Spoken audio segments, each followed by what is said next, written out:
I am ready to call the meeting to order. Can we have the roll call, please? Ricardo Diaz. Here. Scott Dossett. Here. Mikhail Lubinsky. Here. Megan McGinty. Here. Patrice Pelmore. Here. Daryl Price. Here. Darius White.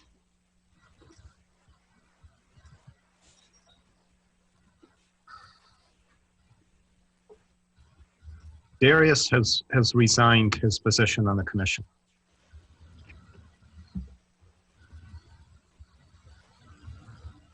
We do have a quorum. Okay, thank you.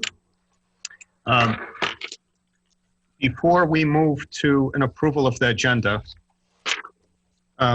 there's a request from the city to add an item. Can I get a motion to add an item to the agenda to discuss the board member orientation requirement?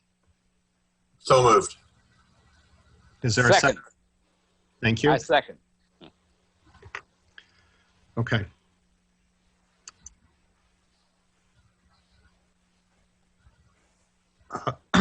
We need a motion to approve the agenda. Made. Seconded. And I think we have to do everything with a roll call. We can't just do it through ayes. So do we need a roll call? Ricardo Diaz. Yay. Scott Dossett. Yahoo. Mikhail Lubinsky. Yes. Megan McGinty. Yay. Patrice Pelmore. I believe I have to abstain because I haven't had the orientation yet. Okay. That's a good reason. Daryl Price. Yay. Okay, so the agenda has been approved, and we now move to public participation. Two quick comments before we begin public participation. I was asked to let the attendees know that the city council members and the mayor are following this meeting, but according to the Open Meetings Act, they cannot be in the Zoom meeting as participants, since that would be a violation of the act. So I was asked to let everyone know that they are following on UPTV, so we should just know that that's happening. In regard to one other introductory comment in regard to public participation, the instructions in the posted agenda were, I think, less accurate to the ordinance than we want them to be.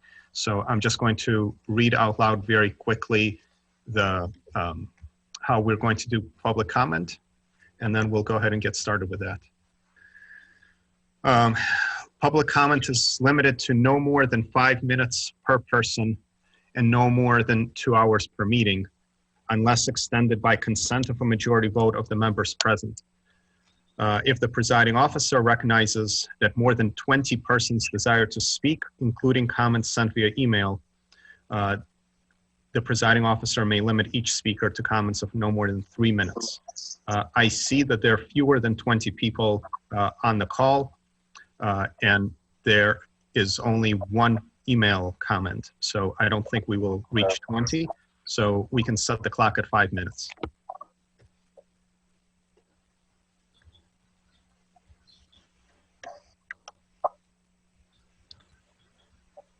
So if anybody wants to make public comment, raise your hand, and yep. And Jason, you will call in people, or am I calling in people? And yeah, I will call in people, and I guess Jason will unmute them. I guess just one more quick word as we get started. As you can see, my name is Mikhail. I'm the chair of the CPRB. I am the new chair. This is my first meeting that I'm chairing. So please be patient with me as I familiarize myself with the parliamentary procedure, and we will do the best we can. So let's start with Bijal Patel. Hello, can everyone hear me? I can hear you. Hi. So hi, good afternoon, everyone. So I'm Bijal Patel. So I'm a resident of Urbana for the past 4 years. I'm a grad student at the university. So as I said, I'm a resident of Urbana, and actually I'm part of an informal group of sort of concerned residents. The group's sort of tentatively called Stop Police Violence CU. And so what I'd like to do right now is talk about what a subgroup of us have been working on in terms of a list of recommendations for the CPRB. So a small group of us have been taking a look at the Urbana CPRB specifically and also literature on CPRBs more generally, and have put together a list of recommendations to help inform the discussion as you all are working on, sort of reforming the system. So I think all of the members should have access to that at this point from email. If not, please feel free to reach out to me and I'll send you a copy. For any members of the public who are listening and haven't seen the list of recommendations, I've put it up in petition form on change.org. If you just search for Urbana Civilian Police Review Board and then put CPRB, you'll be able to find it and read the entire text. I'm just mentioning that because basically we spent a few weeks and we just try to come up with a very large list of, a comprehensive list of recommendations here. So if for anyone else thinking about ways to improve, it might save you some time and might give you some ideas to think about. Okay, so for the remainder of my comment, I want to just briefly try to hit the highlights of this petition. And so I'm happy to note that the agenda for today does cover some of the items already, and I think that's great. And so I hope that you'll forgive any repetition that I'm going to go through and just consider that as support for the same items that you already are considering. So I don't think this will take the whole 3 minutes, but let me just get started and talk about some of the things that we considered in writing this petition. So basically the first thing is I want to point out that, okay, so we all recognize that, civilian oversight of police is a critical piece of effective public safety policy. It's great that we have a civilian police review board. It makes sense, why they sort of instituted this about a decade ago. But there's some issues right now which are which I'm sure you're all aware of, which are preventing you from really effectively performing oversight. And so some of these issues are ordinance-based. Basically, there's language in the ordinance that sort of hobbles the review board and prevents you from taking effective action. But a lot of them are also sort of either policy-based or sort of action-based. And so these are things that basically, depend on city employees providing information or basically on the board members themselves kind of taking action on. And so in the petition itself, we've put together a list of kind of some things that we think would help. So for example, failing to meet quarterly and instead meeting more frequently than that is already something on the agenda item. So things like that. What specifically I'd like to do now is just focus on some of the major recommendations. So one of the clear problems that we've seen with the CPRB process is that access to the CPRB has been pretty severely limited. So even before the CPRB starts to consider any appeals or complaints, getting a complaint to the CPRB is fairly difficult. And so to address that, let's see. One of the things that we'd like to look at is basically removing some of the administrative and structural barriers to filing complaints. And so some of these things are policy changes that you can make immediately, as in they're not covered by the ordinance or just decisions that are on the form. Others will require ordinance language changes. And so just a few of the recommendations we have on this are, first of all, time limits for submitting complaints should be eliminated. Right now, the city is sort of abusing the time limits policy. Basically, what I mean by that is in one specific case, the city sort of waited to provide FOIA information to the complainant. And then after the information was provided, they rejected the complaint for being filed too late, even though sort of, it was based on the city itself, sort of waiting. So time limits in this case seem to really just be a kind of unnecessary barrier. Furthermore, the notary requirement, as you all have noted, is fairly unnecessary. Both Champaign and Chicago don't require notarization of complaints, so we can get rid of that in a pretty straightforward way. Let me see. So just some other highlights from this. I think it'd be important to look at what is the sort of requirement of a first-hand witness. And the ordinance is left somewhat unclear, and it has been interpreted very strictly. So basically, if you see a video that suggests that there's misconduct, as of right now, your misconduct will be, or your complaint will be rejected. So some of the other major things that we're proposing. First, complaints to the CPRB should be tracked publicly, and ultimately it should be up to the board to decide whether they're accepted or rejected. So we'd like to remove gatekeeping from the city and from the Urbana Police Department before it reaches you all. And then finally, there's some other recommendations here that are specific to basically making the CPRB more publicly accountable. Basically, it'd be very useful to have all of the information that you all consider either come out in a public report at the end or in some other way, sort of increase engagement. Because right now, it seems like the citizens or the residents of Urbana don't really trust the system, and that's leading to a lot of people just avoiding the complaint process entirely. And I'm sure you all have joined the board for a reason, right? You want to be helpful to this. So I hope you can look at these suggestions and use them basically as a starting point. Thank you, Bijal. I will not make comment after every statement, but I do want to say that we've received the petition, and my intention is to get the city to post it on the city website for easy access for everyone.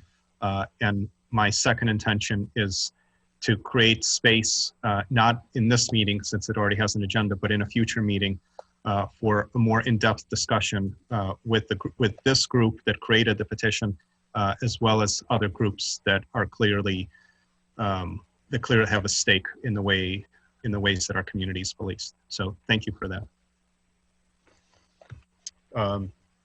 Let's move to Emily Close.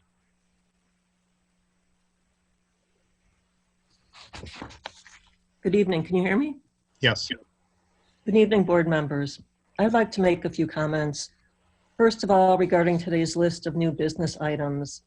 Under 5B, where it says discontinue requiring police complaints to be notarized, where in the ordinance does it require that complaints be notarized? This is silly. Seems like the city is just trying to validate and overlook Vasilia Clark's egregious habit of improperly rejecting complaints that haven't been notarized. Under 5C, where it says add an administrative step to the police complaint process, what is the administrative step? And why isn't it spelled out clearly so we can make comments about it before you, the board, discuss it as new business? Your record of providing self-oversight is poor. If any of you had been on the ball, not asleep at the wheel, the board might be functioning with more accountability and transparency. I hope going forward you not only show up for meetings, but do so on time. Read the ordinance and know what your role is. Understand that producing reports is a requirement of the ordinance, not something you get to ignore. And please stop allowing city staff who are supposed to be supporting your efforts get away with not providing you with the complaints. This is an outrageous violation of the public trust. And finally, at the October 23rd, 2019 meeting that I attended in person, Preston James said that only 2 complaints had been appealed since the start of the CPRB. I know the 3rd complaint was heard on January 29th of this year. Where is this magical 4th complaint coming from? Please provide a list of the appeal dates of these 3 or 4 complaints and their outcomes, and any other information such as a description of the original complaint. Thank you. Thank you, Emily.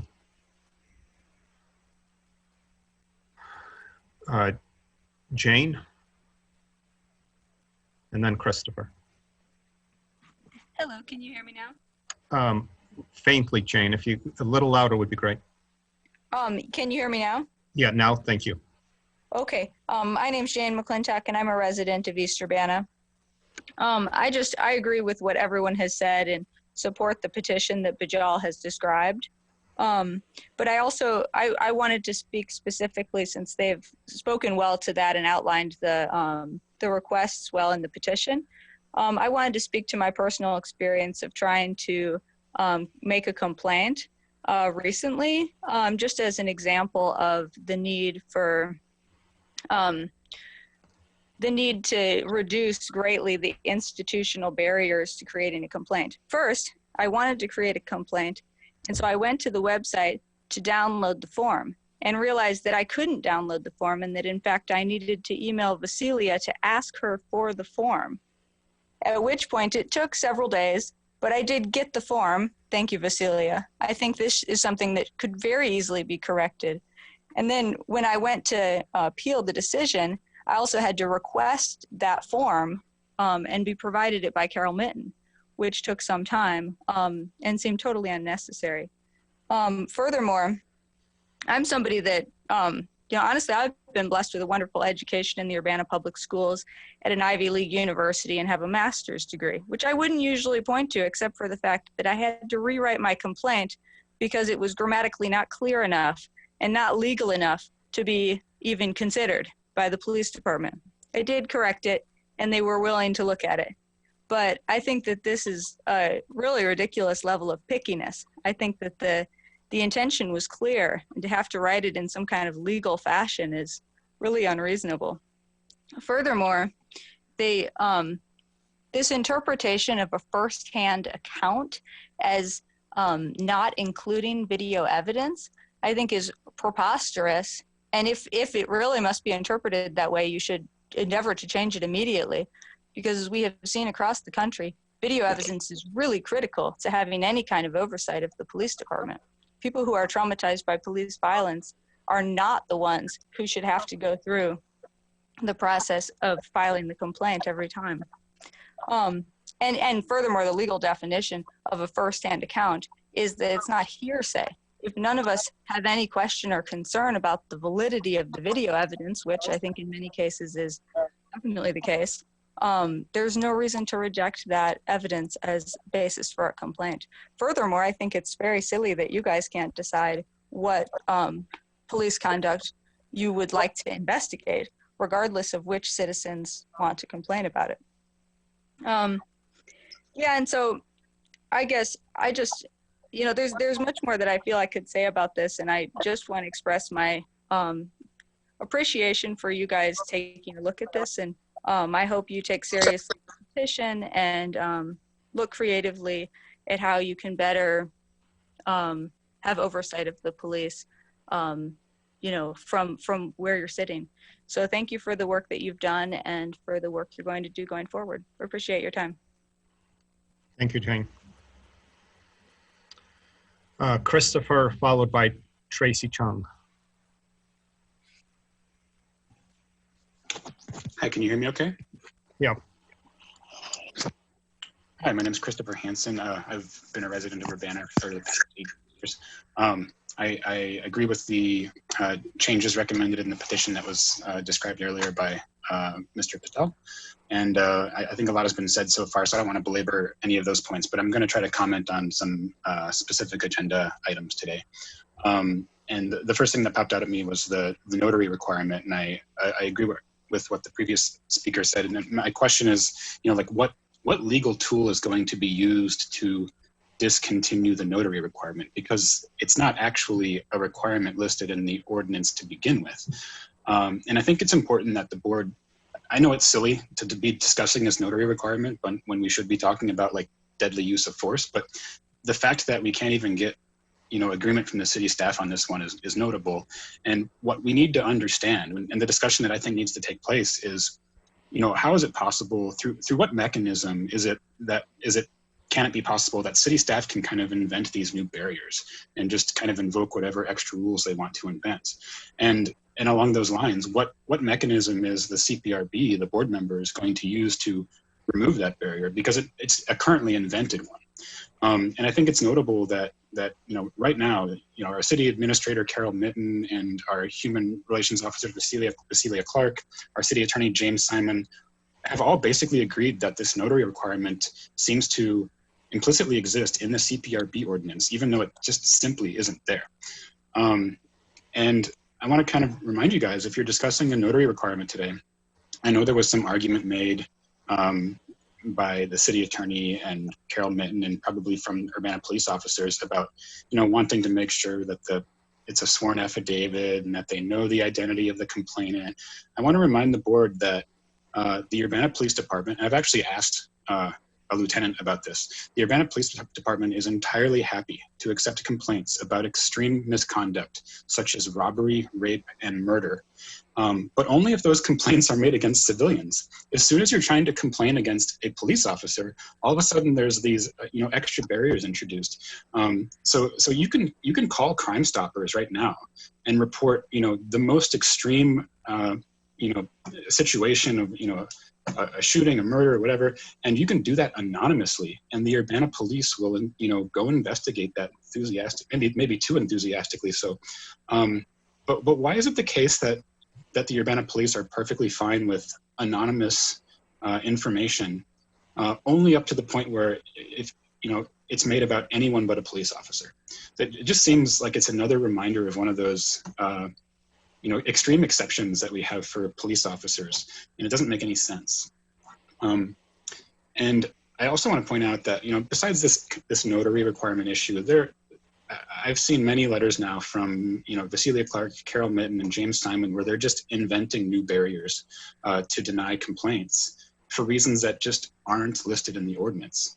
And they're doing this because they don't want those complaints to actually get to the board members, because I think city staff don't actually want this process to work.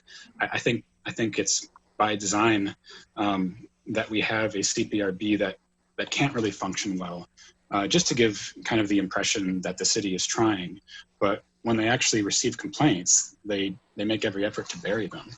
So my recommendation for the board members is to attain the highest possible level of skepticism when it comes to interacting with the Urbana Police Department and city staff, because I think maybe the board members don't quite realize the veiled pushback that exists from the Urbana Police Department and city staff. And I heard you just added an agenda item today to talk about the standards for orientation for the CPRB. Well, I think Vasilia Clark has worked for the city for all of the 13 years that the CPRB has existed, and it is the job of the Human Relations Office to develop those standards, and I think they don't exist yet.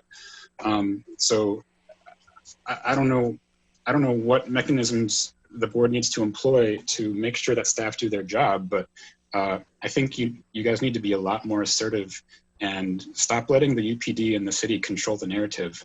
And I'll just say one last thing. I want to echo the comment earlier from Jane about I think maybe what she was hinting at was privilege.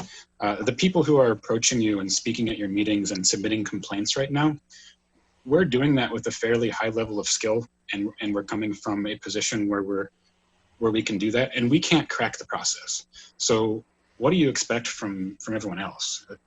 And I'll leave it there. Thank you. Yes. Tracy Chung.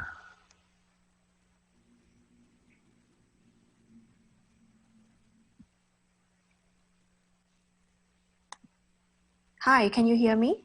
We can hear you, Tracy. Thank you. Okay. Are you going to start the timer? It'll start. Go ahead. Okay.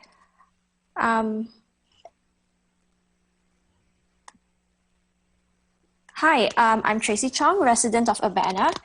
I'm also part of the group proposing recommendations for CPRB reform. I'm going to follow up on the importance of each board member, you guys, knowing the CPRB ordinance like the back of your hand, being extremely critical and skeptical during reviews, and of actions and explanations of UPD representatives such as Richard Searles and city staff. I have watched every single CPRB meeting since 2019, and I'm going to bring up some specific examples that illustrate the lack of critical questioning, the lack of motivation, and how easily you guys, board members, just trust what you are told. During the January 22nd meeting this year, when a citizen showed you complaint documents, which they have a right to, because they're public records, that have complete pages redacted, did any of you follow up with city staff or UPD on this big hurdle in the complaint process? Board members, during the TASER utilization review on January 22nd, you guys reviewed a case where a TASER was deployed twice on the same person. Once even using the drive stun method, which is generally prohibited under the UPD TASER policy. Lieutenant Richard Searles only showed you about a minute of TASER cam footage, which gave no context of the whole incident that took place. Based on your comments, you wanted more video, such as squad camera video, to further examine the situation. Board member Ricardo Diaz pointedly asked Lieutenant Searles about producing the squad cam video, and this was great.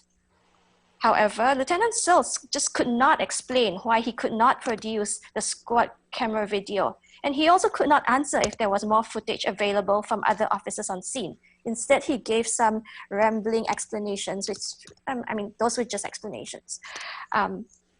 With these problems and lack of footage, I really could not believe it when you guys, all board members present, voted to approve the TASER usage in that case, with the simple caveat that you would like to see footage in the future.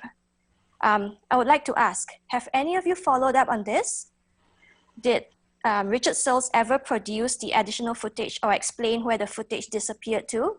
How could you approve this taser usage just based on 1 minute of video with no context and knowing that some footage is missing? You easily could have put off voting and dug in until you figured out what actually happened during the incident and what happened to the videos. I also watched a taser review by your board on July 24th, 2019, where Preston James gave a summary of 7 cases. I was surprised at how shallow your questions were, especially since just watching the video and reports, it seems like there were incidents where a taser was unholstered just because someone was running away. According to UPD taser policy, mere flight from a pursuing officer without any other known circumstances or factors is not a good cause for the use of taser to apprehend an individual. However, none of you brought up this issue or even asked further questions. Why? In the meeting on January 29, 2020, City Staff Preston James admitted to leaving out information about police misconduct from his findings. He basically lied. And his admission was only after the complainant pointed it out during public input. Up to today, have any of you board members followed up with Preston regarding his omission? If not, why? How can you let something that important just slide? I cannot stress enough the importance of being skeptical, digging in, asking questions, not automatically believing everything Lieutenant Richard Searles or UPD representatives or city staff tell you. They all have conflicts of interest, and it may not be in their best interest for the complaint process to work for citizens. As board members, you have to know the ordinance and taser policy, and even the UPD policy well enough to be able to review complaints critically. I hope that as board members, you guys want this job, you guys want this role, that moving forward, you have an intrinsic motivation to do this. Lastly, I have a request of the board. I've asked for documents related to the complaint process through FOIA requests.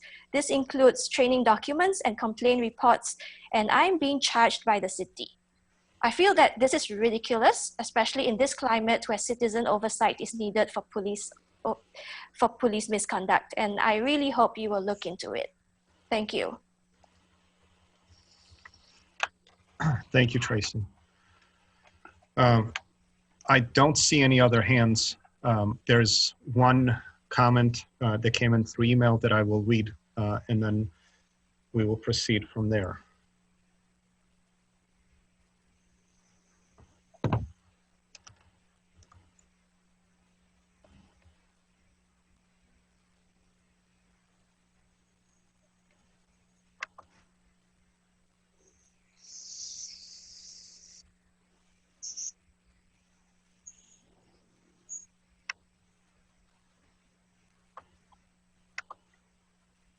Okay, this statement is from City Council member Eric Jacobson, who writes, "Dear CPRB members, here are my suggestions for CPRB moving forward. 1, review all complaints against police, regardless of disposition of initial review, without requiring complainant to appeal and without requiring notarization. Number 2, review all incidents of use of force, whether a complaint is filed or not. Number 3, review all incidents in which a taser is discharged. Number 4, for each incident reviewed, construct a scenario in which principles of restorative justice could be used to help resolve the conflict and recommend implementation of that scenario to all parties. Thanks for your service in this important role, Eric Jacobson."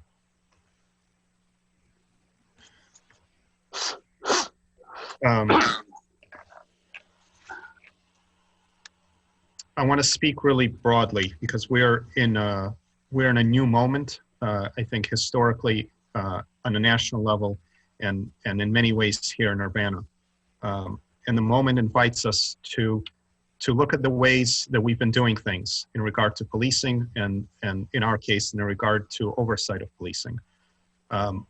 Look at it not just for what might otherwise be relatively superficial changes, but look at it really at the fundamental level of what are our values, what are the needs of the community, and how do we want law enforcement and how do we want oversight to really work. And I just want the commission members to know, and everybody who's listening to know, that we are committed to engaging in that process in every way we know how. I've had a chance to review the petition. There are a variety of assertions of failure on the part of the CPRB. There are a few that I think are, I might not necessarily agree with it in its entirety, but for the most part, I want to acknowledge that that the CPRB has not lived up, I think, to community expectations in the way that the community expects us to, and in the way that I think a lot of the commission members expect us to. So that's a starting point. Is I want to acknowledge that we haven't, and I want to make a commitment to looking at all of our policies. We're going to start doing that today. We are not going to get anywhere near. There's a lot of work ahead of us, and I think it's going to take multiple meetings. And I hope that we're able to engage with it in the way that the community has confidence in. And I invite, as I trust the community will invite itself, to let us know if we're not doing that in the way that meets community expectations.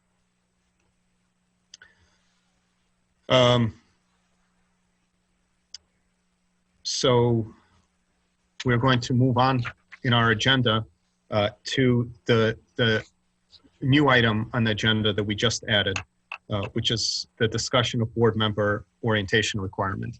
And the reason that we added this is that we have a new commission member who has not had the chance to go through all of the orientation, and also because in the city's review of the orientation policies and procedures, it's become evident to us that that I think all of us on the board, including myself as chair, have not been fully compliant with the orientation and training expectations that were made.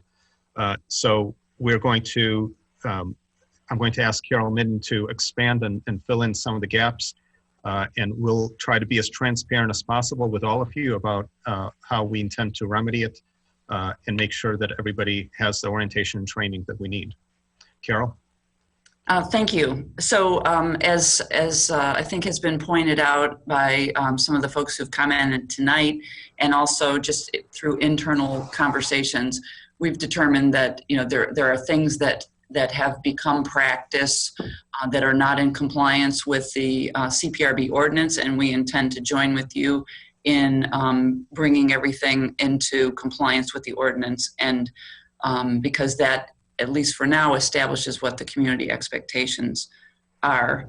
So I wanted to make sure as we begin with a new board member, and as you start to embark on some decision making, that that everybody's in compliance with the training and orientation requirements. So it's really brief, so I'm going to read section 1923 just so everybody's on the same page. The Human Relations Office, HRO, shall develop written standards for orientation and continuing education for all CPRB members. The written standards shall be subject to the approval of the mayor and the council. Completion of the orientation program is required before a member is seated.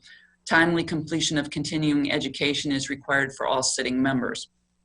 So it actually took a while to determine what, we have various orientation packets that have been developed over time, but we couldn't necessarily match those up with an approval process with the council. So we had to go all the way back to 2007, and we found what we think is the instance where the training outline was approved by council.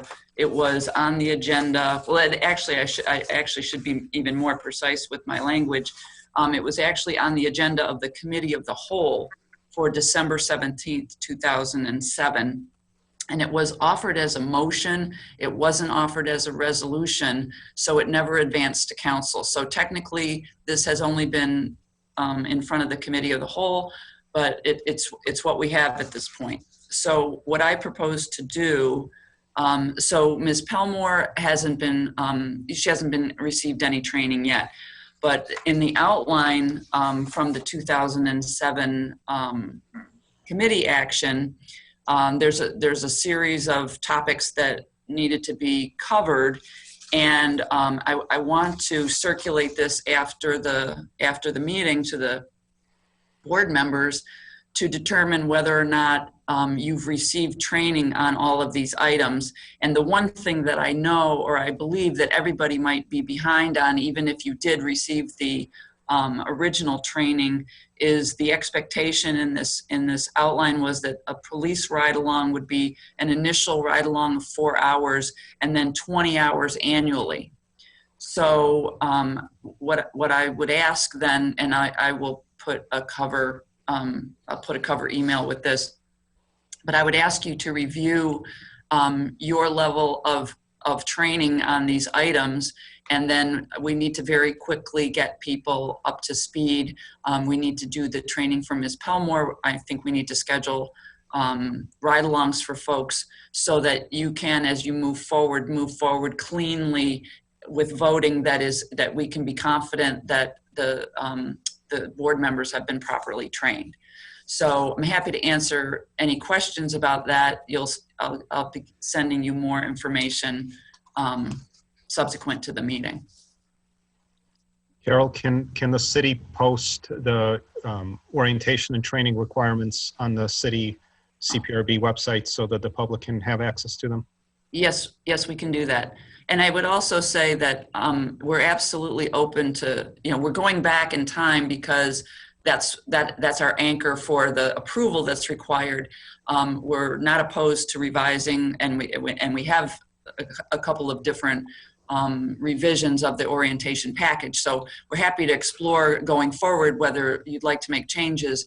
We just need to start here because we have council approval for this particular outline of training. Yeah, you want us to know it's a starting point, not the final ending point. Yes. And so if we'll put it on what is now quite a long list of things for us to look at if it makes sense to do so. Mm-hmm. And Carol, the implications for us today, given that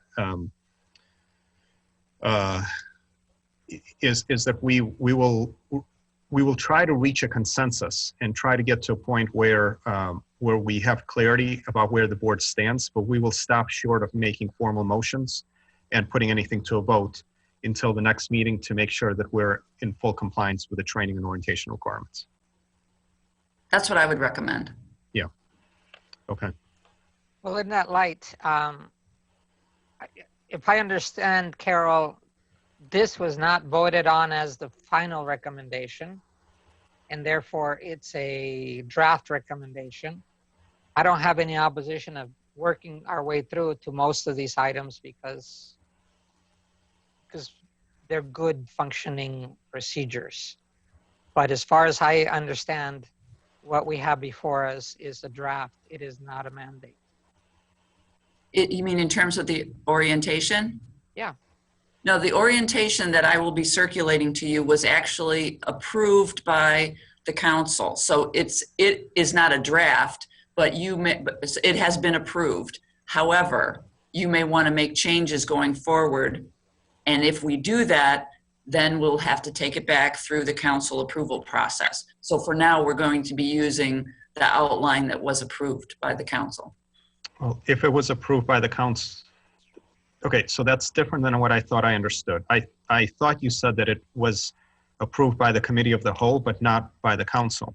You know what? You're right. I'm not being precise again. It was the committee of the whole, right? That's all. That's what we have. That's the best that we have right now. So that's why I'm suggesting that we use that. Okay, Scott? Yeah, pardon me. I guess my biggest problem is that I don't believe the board ever reviewed any product from HRO that was ever presented to the council in one fashion or another that for our input in terms of what orientation and training should be. The sentence that's in the policy and procedures manual that we have that goes back to 2012, it's just one sentence that HRO will develop these. And we never had a feedback loop about that. And so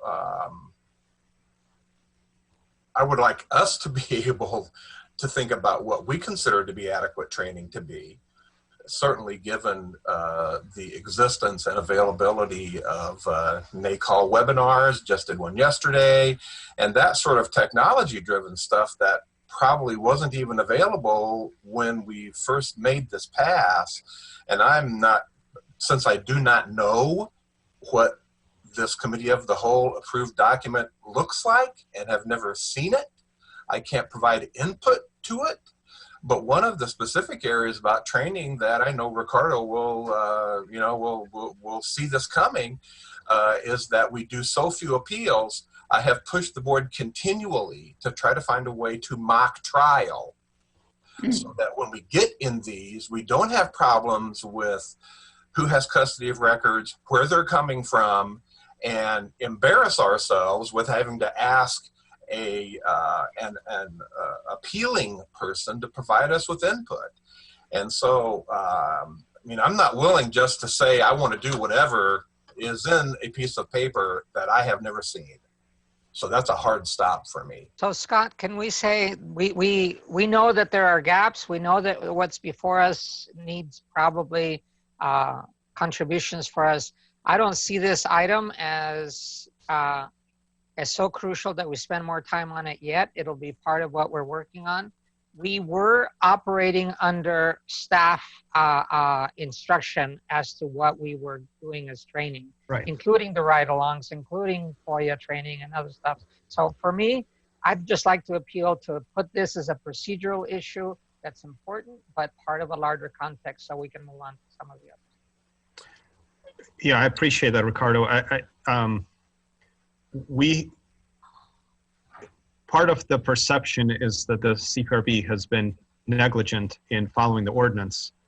But some of this information a lot of this is not in the ordinance, and we were relying on the guidance from city staff. And that guidance was substantially different than the requirements that you sent to us and that you alluded to. So for example, what I recall is that there was an expectation of one ride-along per year, not 20 hours per year. And those are really substantially different things. And I'm not opposed to the 20-hour requirement. It's just, I've never heard that before. Megan. Yep.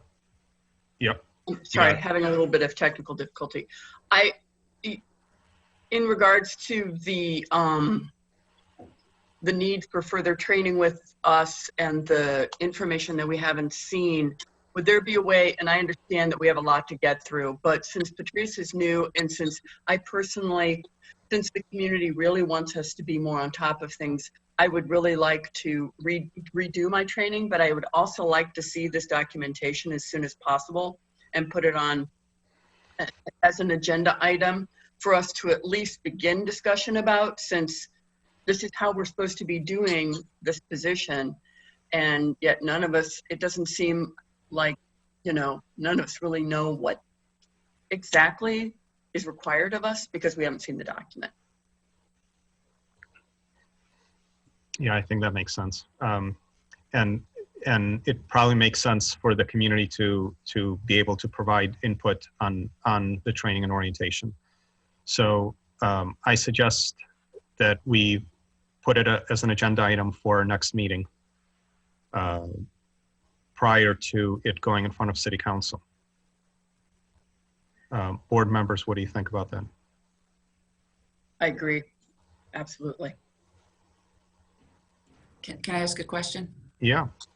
Not opposed to any of that, but I would like to get some feedback from the board members about whether or not they've received the training that's in the existing outline, so that rather than waiting until the next meeting, if we have some remedial training that we need to do. And for Ms. Pelmore, she hasn't had any training at all. So if some people aren't familiar with certain topics, they can, we can put them together in a training so that we can make use of the time we have in the meantime, getting people up to speed on topics they might not be familiar with. That makes sense. I think personally, some of us have been on the board for a bit. I think any training that we can do as soon as possible, regardless, would be a really good idea, whether it's just a refresher to get this conversation started, just so that we can rebuild the faith of our community in us, but also just so that we are following the guidelines we should be following. And sometimes, I'm going to be really honest, sometimes I'm like, I don't remember all of this. Yeah. Patrice, I think you wanted to say something.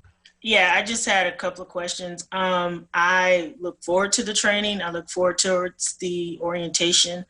I just wanted to know, is this going to be attainable in a day, or is this going to be spread out through weeks, months? Just wanted to know that. Well, there's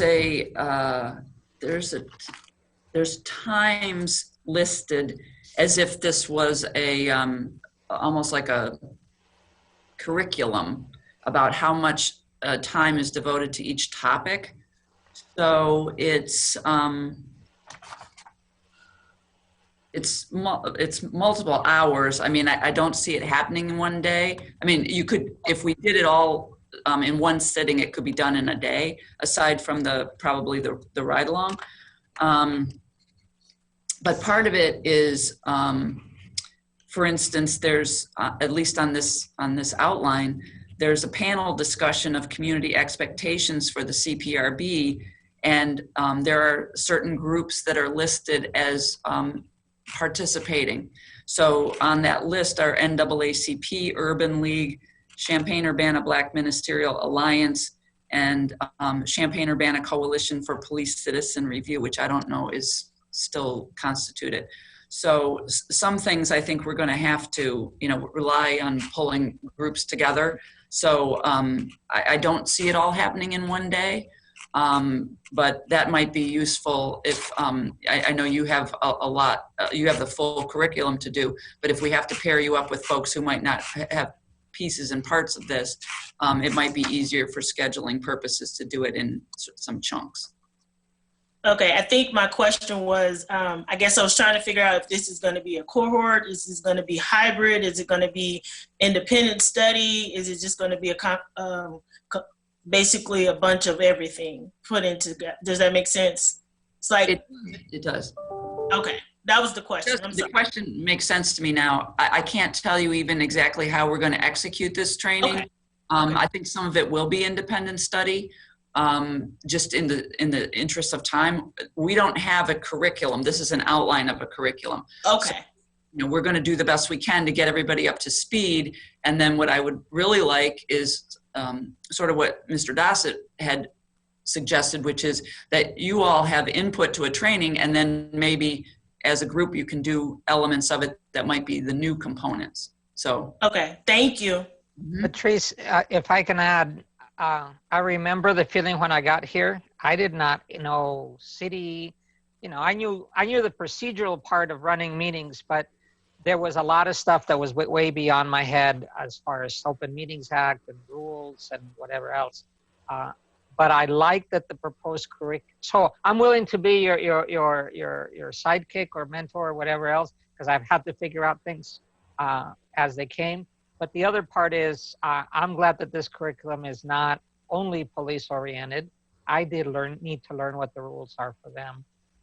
Not that I'm an expert, but I'm more acquainted now. But I also think that including city groups, that is, like somebody said, we should be skeptical. We don't want to be only trained by one view. We want to be trained of several views so we can best represent them and address issues. So anyway, onwards. Scott? Quick question. Carol, what's the date on that meeting of the whole that you're referencing as this outline for a curriculum? December 17th, 2007. Okay, great. Thank you. And can we get a forward on whatever text you have related to that? I can send you the memo that was presented to the mayor and city council.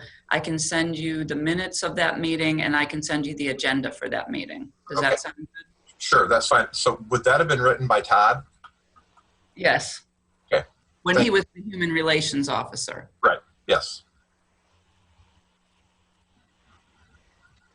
Okay, so here's my understanding of what we're doing with this. We are putting it on the agenda for the next meeting of the CPRB, which has yet to be decided when that will be, but whenever that next meeting is, this will be on the agenda.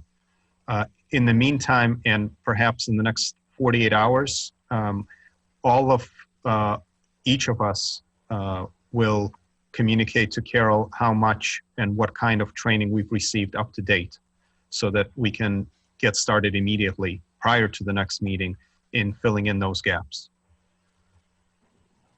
Right? That's the request, Carol? Yes. Okay. Okay, does that feel satisfying to everyone? And are we ready to move on? Yes.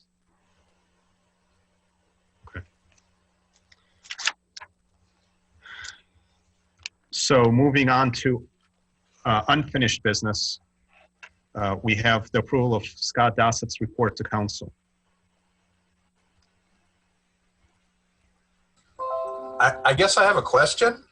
I could not find, at least in the emails that I'm warehousing, that this was ever sent to board members. Have you guys all looked at the report to be co-joined with Assistant Chief Searles' TASER summary report? Are we really ready to talk about this? I, for one, never received a copy of your report, Scott. Okay, well, that's good enough for me. We're at a hard stop. Now, I requested that this be forwarded, and I saw a little dialogue that I'm not going to try to get back now in the interest of time. So just a short summary.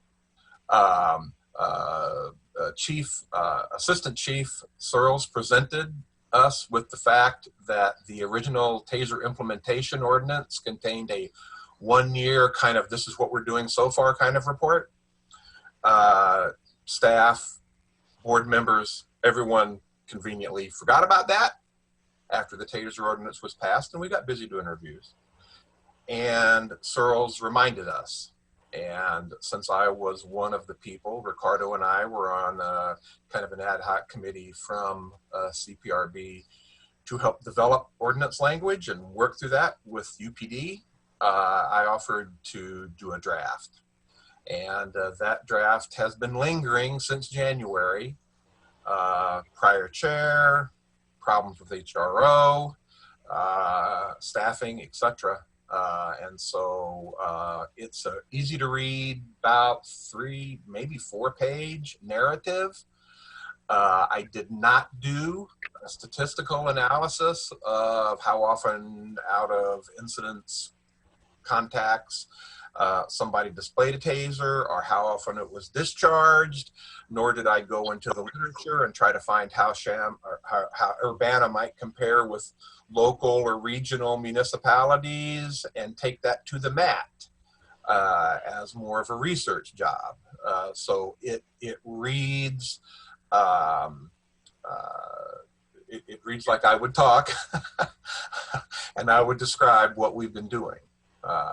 And, you know, I think we just need to all read it. My intention was actually to have the board, you know, present feedback to the draft. And if somebody really did want to, you know, roll up their sleeves and look at outcomes nationally or regionally or whatever, and offered to do that, then it could be a more robust and assertive kind of look. but I will leave that all up to you. I got the ball started, and I do know that the assistant chief is wanting to put this in front of council and kind of get this off of his to-do list. But I think it would be, given the controversy this whole issue started and some intense feelings among the community, I think it would be worth us taking one or two, at least one pass at the draft. So I agree, Scott. I guess I'm feeling some frustration. There's a way in which it seems like there's a lot of passing of the buck, and I want it to stop. So what's the Open Meetings Act doesn't allow us to engage in discussion or debate, but there's nothing to stop you from sending the report to the rest of us. You don't have to rely on city staff to do it. Oh, well, it has been sent to the chairs. I mean, I didn't feel as if it was my responsibility to forward it directly to the board. If that's the request, sure. I mean, I'll do it right now, and we'll get input. So. Yeah, please go ahead and do it right now. And is there any reason why we cannot post this on the city website for public input as well? I want to just channel us. The last we remained at the meeting was that Scott was going to work on it, and he was going to work with the deputy chief also on the laser to look at it and produce it.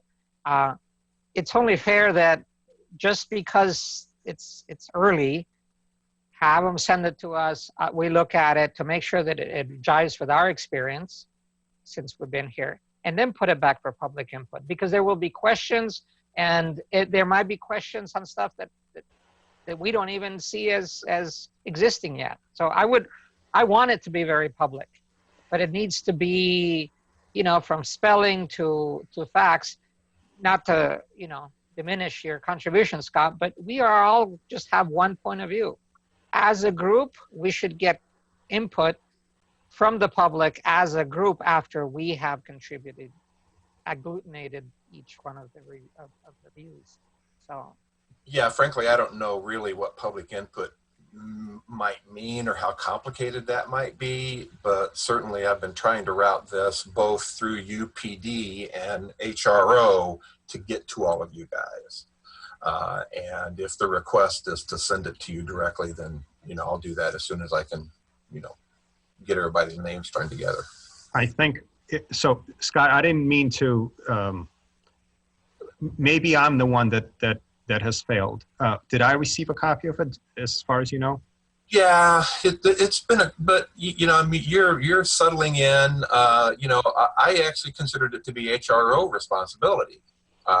And as you know, Mikkel, in our conversations, I have a pretty strong feeling about the lack of support at HRO that we've had through this whole process. I mean, like globally the process. And so, yeah, I mean, it's been running around in admin for 3 months. And so I can get frustrated about that. But can I just say that the board members, it will be sent out by staff, and the board members will have it no later than tomorrow. Thank you, Carol. Thanks, Carol. So we're tabling this for discussion at the next meeting. Is that what's happening? Right, after we've had a chance to read and review, we will discuss it at the next meeting. That's fine with me. I mean, if you want a motion about that, I mean, I think we got consensus about that, don't we? It seems we have consensus. I guess. Yeah.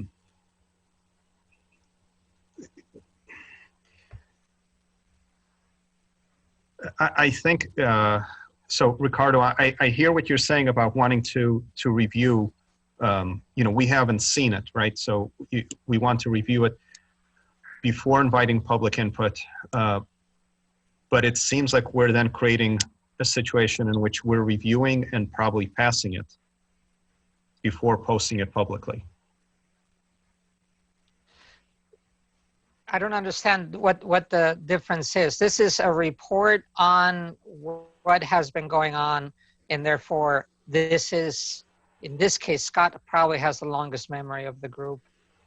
So it's a summary. If it were a more formal document that was binding in whichever way, I would see putting forward more procedures on it. But this is a summary report. It's not a, you know.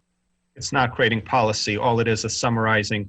Yeah. Like, okay. So we want public to be able to have access to the report. They but should be given that, informed. This is our report to them. And then Okay. there can be a comment on, hey, what about this? What about that? Because we may have missed a part, but right now it's just a report back. It's not an agenda. Yeah, I mean, technically it's a report to the city council Yes, about true. the implementation. And we're providing, I'm guessing, about half of it, and UPD is providing the other half. So, you know, the way this started is I took Searle's outline and just ripped it off and started filling it in with the experiences that, you know, most of us have had with display reviews and the few discharges that we've had. okay. All right. So I think, go ahead, Patrice.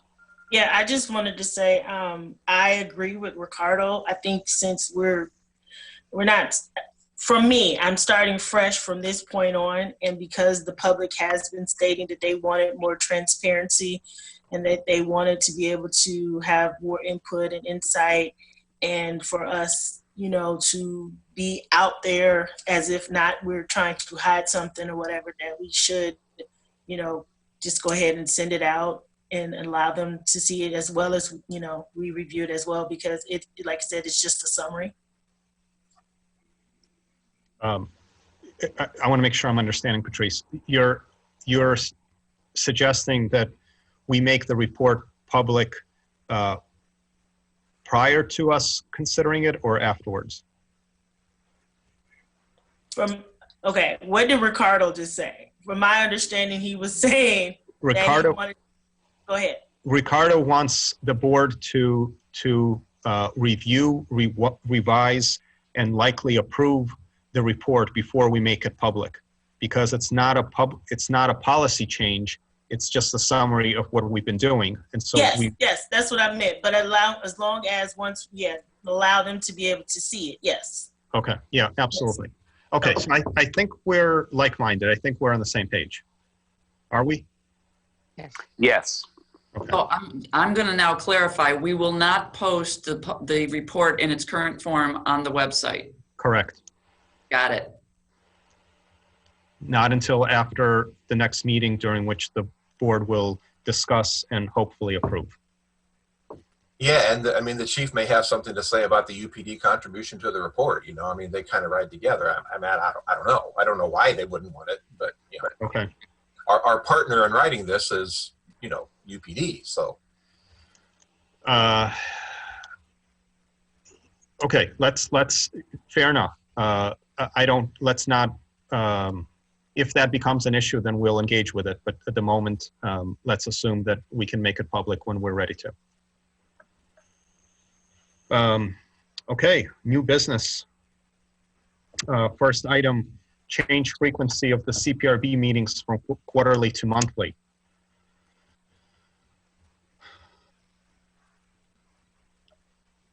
I guess I'll introduce the rationale for this.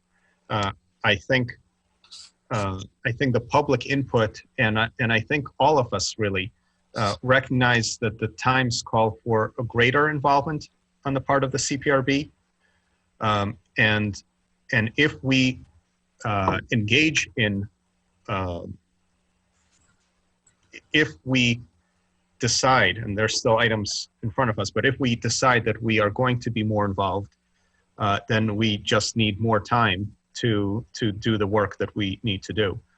So, you know, part of what is on today's agenda in letter E is to begin a process in which we review all police complaints, whether they're appealed or not. And if we're going to be doing that, we clearly need more time together. So that's the motivation. And so that's the item for us to meet monthly. Scott, I'm sorry, Mikkel, could we also, in the event that a meeting is canceled for whatever reason, could there be like some sort of some way of making certain that we reschedule a meeting, because what has been happening is a meeting doesn't happen, like I think it was our April meeting didn't happen, but nothing was done to make certain that we still met in a timely manner. And I know that from what I've read of the community's concern, it is that we're not upholding that we meet when we say we're going to be meeting. So is there some way we could just, have, like, if a meeting doesn't happen, or if a quorum is if we're unable to obtain a quorum, would there be a way that we put somewhere that then we have to meet within a given period of time to make certain that this item that we didn't get to is taken care of? Am I making sense? Mm-hmm. Yeah. Yeah, I agree. Our April meeting was canceled and never rescheduled. So, this shouldn't require any kind of amendment, any kind of anything. We're already required to meet quarterly. It seems implied in that if a meeting is scheduled, that if a meeting is canceled, that it then be rescheduled so that we can meet the quarterly requirement. I assume that if we move to a monthly schedule, the same would apply, that if there's a need to cancel, then it has to be rescheduled, because that's what the new ordinance would require of us. So whose responsibility would it be to make certain that it's almost, because I know we need to have city staff present for a meeting. So whose responsibility would it be? Let us say we have a meeting scheduled for July 12th. And we're unable to do that meeting. So who would send out the email going, July 12th meeting has been unable to be performed. We will instead be meeting on July 23rd or something like that. Who would be responsible for that? Because again, it just seems like it didn't happen, and then there's no. Yeah, looks like Carol wants to respond to this. Sure, that is staff's responsibility. As the chair mentioned, right now, in the ordinance, it says that quarterly meetings are required. If you decide to go to monthly meetings and you want to have a little bit more, rather than just have an understanding about rescheduling meetings, if you want it to be a little bit more in the codification realm, you can create rules and for the board, and that could be among the rules. And then that way there'll be, no lack of understanding and transparency on anyone's part about what your expectations are about how canceled meetings will be handled. I would say, Megan, as a fellow board member, and I'll take the responsibility to it too. For me, that's the chair. And if the chair doesn't schedule us, we call him on it, because he's the one that has to intersect with the staff and say, okay, when's the gap open? What are the rules of announcing it to the public to make sure, and so that it meets those dots. But we need to meet as often as needed and as thoroughly as needed. And I would say the bigger question for me is, how do we assure that we have quorum for decisions? Because more frequency, like it was for over the last year, there were several times, it was just really hard to get us together. So if quorum at this point is 2, 4, 6 of us is 3, then it needs to be held, because we can make decisions. And that we should call each other, because if I can't make it and I'm your weak link, then you guys need to act without me, and it's my fault, right? But for me, getting into the rule making of it just drags it out. We should just say, Mikhail, we didn't meet. Please get us back together.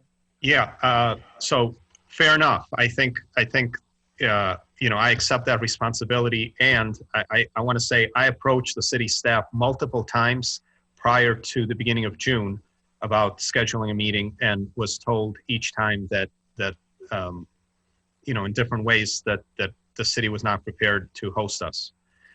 And I even contacted the mayor to inquire whether we can have a meeting publicly announced, consistent with Open Meetings Act, without city staff present, and was told that we couldn't.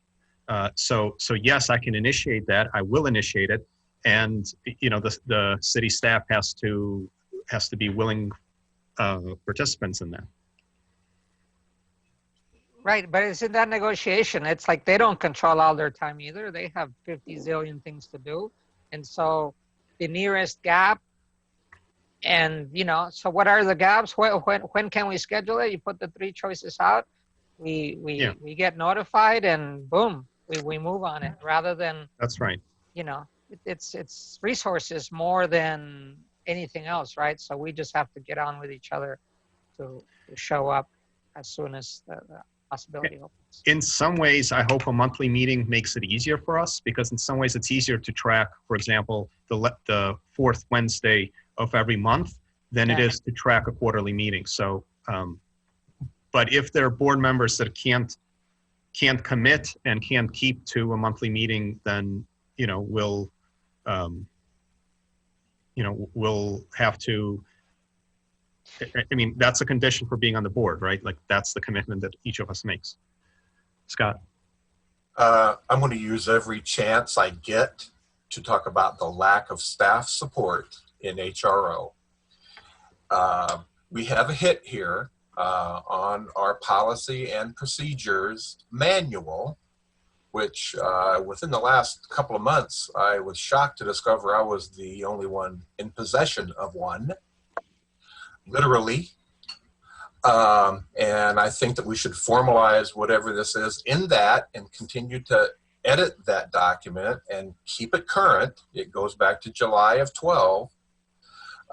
This board really has not had the administrative support that we needed since Todd Rent left. That's why that's the Todd I keep asking about. And if you look at our ordinance, and if you look at a lot of things we're going to continue to talk about in terms of reviewing the complaint process, it gets down to having adequate staff support for this board to be able to do its job. So my biggest question is that, will the city administrator commit to giving us the staff support that we need in order to have monthly meetings? Because I'm unclear that right now we have the manpower on Vine Street to push on that agenda. And I know, sorry, Carol, I know I'm putting you on the spot here. I make that commitment. We've talked, Scott, just thank you for raising that. I've started to talk to Carol about it, so I don't think she's taken by surprise by this. No, I've complained about it before too, so I know she's not surprised. Yeah. Yeah, I understand that there have been lapses in the past, and we're not going to be perfect. But I'm personally here to join this effort to get the CPRB on a good footing, both with the existing ordinance and to help guide the process, to make changes, to make this more responsive to the community. So you have my personal commitment, and if I have to be the staff person for you, if other folks aren't available, I will be that person. Thank you. Okay. Are there any concerns about us meeting monthly? Is there any opposition to moving forward with that? Not at all. I just want to clarify that we are supporting each other, and that when we don't meet, we don't want to hold the ship back or down, or however the illusion goes there. But just that we'll try to be there, and as long as there's quorum, we accept and support each other's group decision, right? Yes. And so to clarify, go ahead, Darryl. Yeah, thank you, Mr. Chairman. I am very much in favor of meeting at least monthly. With all of the work that is ahead of us, and particularly at this moment in history, these things we've been discussing require rather more examination than less. So I'm totally in favor of meeting at least monthly. Thank you. Thank you, Darryl. Yes, these would be required by, but assuming that the ordinance is approved, this would change the ordinance and would not include any special meetings that that the chair could call. And I'm here to tell you that I will call them. So we will have several more special meetings because we have things to do outside of reviews. And so I think in the next 2 months, we should probably expect to meet every 2 weeks, roughly. And I'll work with city staff to schedule those meetings based on everyone's availability. The schedule of the monthly meetings would be the 4th Wednesday of every month. So please already put those on your agenda. We will change the ordinance when we can. There has to be a 30-day public posting about a change in the meeting schedule, and city staff will work with us to make sure that that post is made as soon as possible. Right, Carol? It needs to be posted after you make the vote to, after you vote to change your regular meeting schedule. So I expect that that would be, if we can get enough people on, properly or in compliance with the orientation training requirements, that you could do that if you're going to have another meeting in 2 weeks, that you could have that vote. And then it will kick in by the time the next regular meetings in July. That still gives us plenty of time to get a regular meeting scheduled for the 4th Wednesday in August. So that shouldn't set you back, the fact that you can't vote on that tonight. Got it. Okay. Hold on. Just to understand, Open Meetings Act has different. So our regular meetings have to be published for any changes to the regular schedule 30 days in advance. But if we're to call a special meeting, how long before can we put it out so that it's fair warning? Because I think that's the intent of the law. Because I'm with Daryl. We have a lot of work. We need to put out as much as possible and still follow the law. Yes. As far as meetings. I think Carol will correct me, but I think that's a 48-hour notice that we need. That one I'm not familiar with. I don't know if Vasilia is or not, but I'm happy to research that if she doesn't know. Yeah, that's the standard notification, and the posting protocol's pretty plain. I think what we're talking about, though, is a 30-day notice because of the change of procedure. That's a 30-day notice when we change the regular meeting schedule. But the notice for a special meeting, such as this one that we're having, I believe is 48 hours. But of course, we'll check and make sure we're compliant with that. Well, I guess here's my question. Why can't we vote that we will meet monthly now? Because there's concern that we've kind of loosely agreed to hold off on votes until everybody has been properly oriented and trained, which will happen in the next few weeks. Oh, okay. All right, thank you. So then our next, if we're having a meeting within 2 weeks, that would have to be a special meeting, which requires 48 hours prior notice. That's my understanding. We will check on it. I'm still learning and memorizing, all of the relevant policies. Yeah, I was just looking at the pamphlet, or not the pamphlet, but the booklet of welcome and general overview that I did receive. And when it talks about special meetings, that's what it said. Thank you. Oh, okay. Okay, so the board members know that we will meet at the last Wednesday of the 4th Wednesday of July.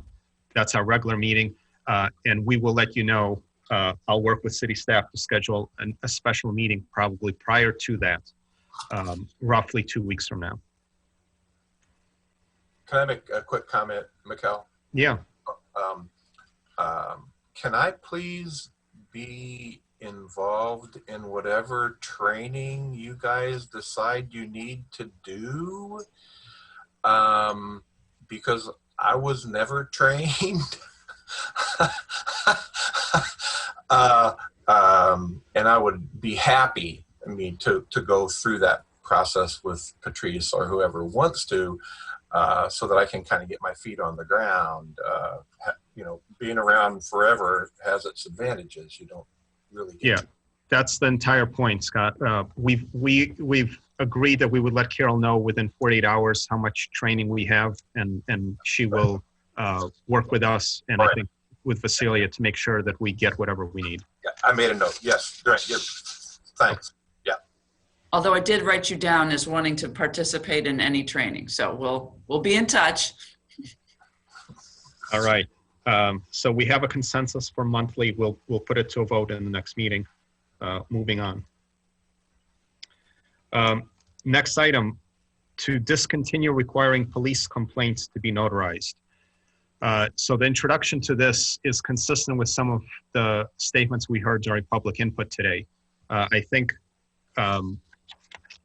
we generally want, as a board and as a community, to remove the barriers to community members putting forth complaints about police conduct, and a notary requirement, which is not in the ordinance, as was pointed out. It's not in the ordinance, but it was, I think, part of the police policy prior to the creation of the CPRB, and it remained on the police complaint form.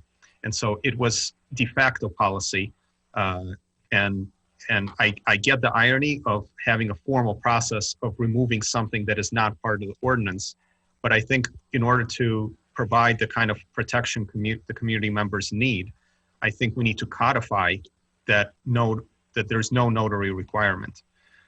So I'd like to open the floor for discussion, concerns about removing this requirement, and I think Carol has an amended form for us to look at. I do, but I can wait until the people offer comments, or I can show you the form. I'm going to circulate it. We'll post it for comments, but we have prepared a draft form with a couple of features, and one of them is removing the need for a notary, but beefing up the attestation so that it's clear that what people are committing to when they sign this document. So, do you want me to show? Yeah, Daryl. May I speak to that? I'm kind of speaking from my legal experience now. I read the ordinance, section 19-28, sub C, and which states the complaint shall be a sworn statement attesting to the truthfulness of the allegations made. But there says nothing in there about notarization.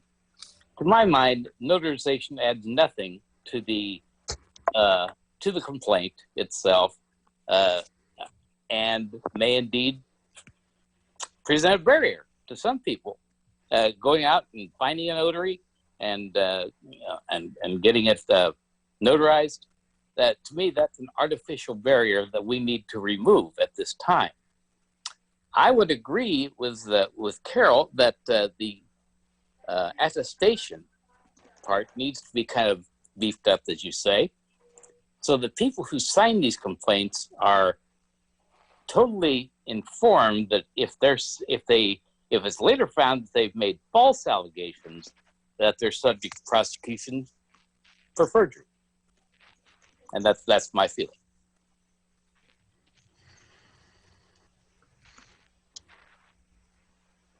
Other comments?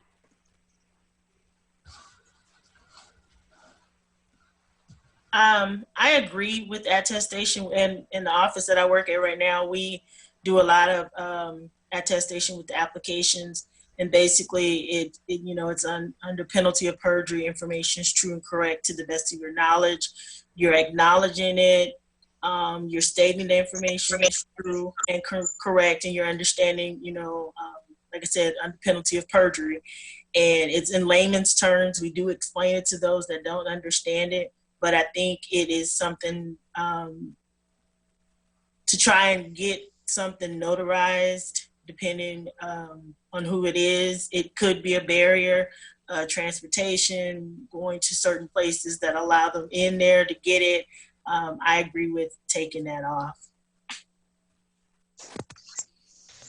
And if I may further comment, Mr. Chairman, under present conditions, of the pandemic, it might be kind of hard to find a notary.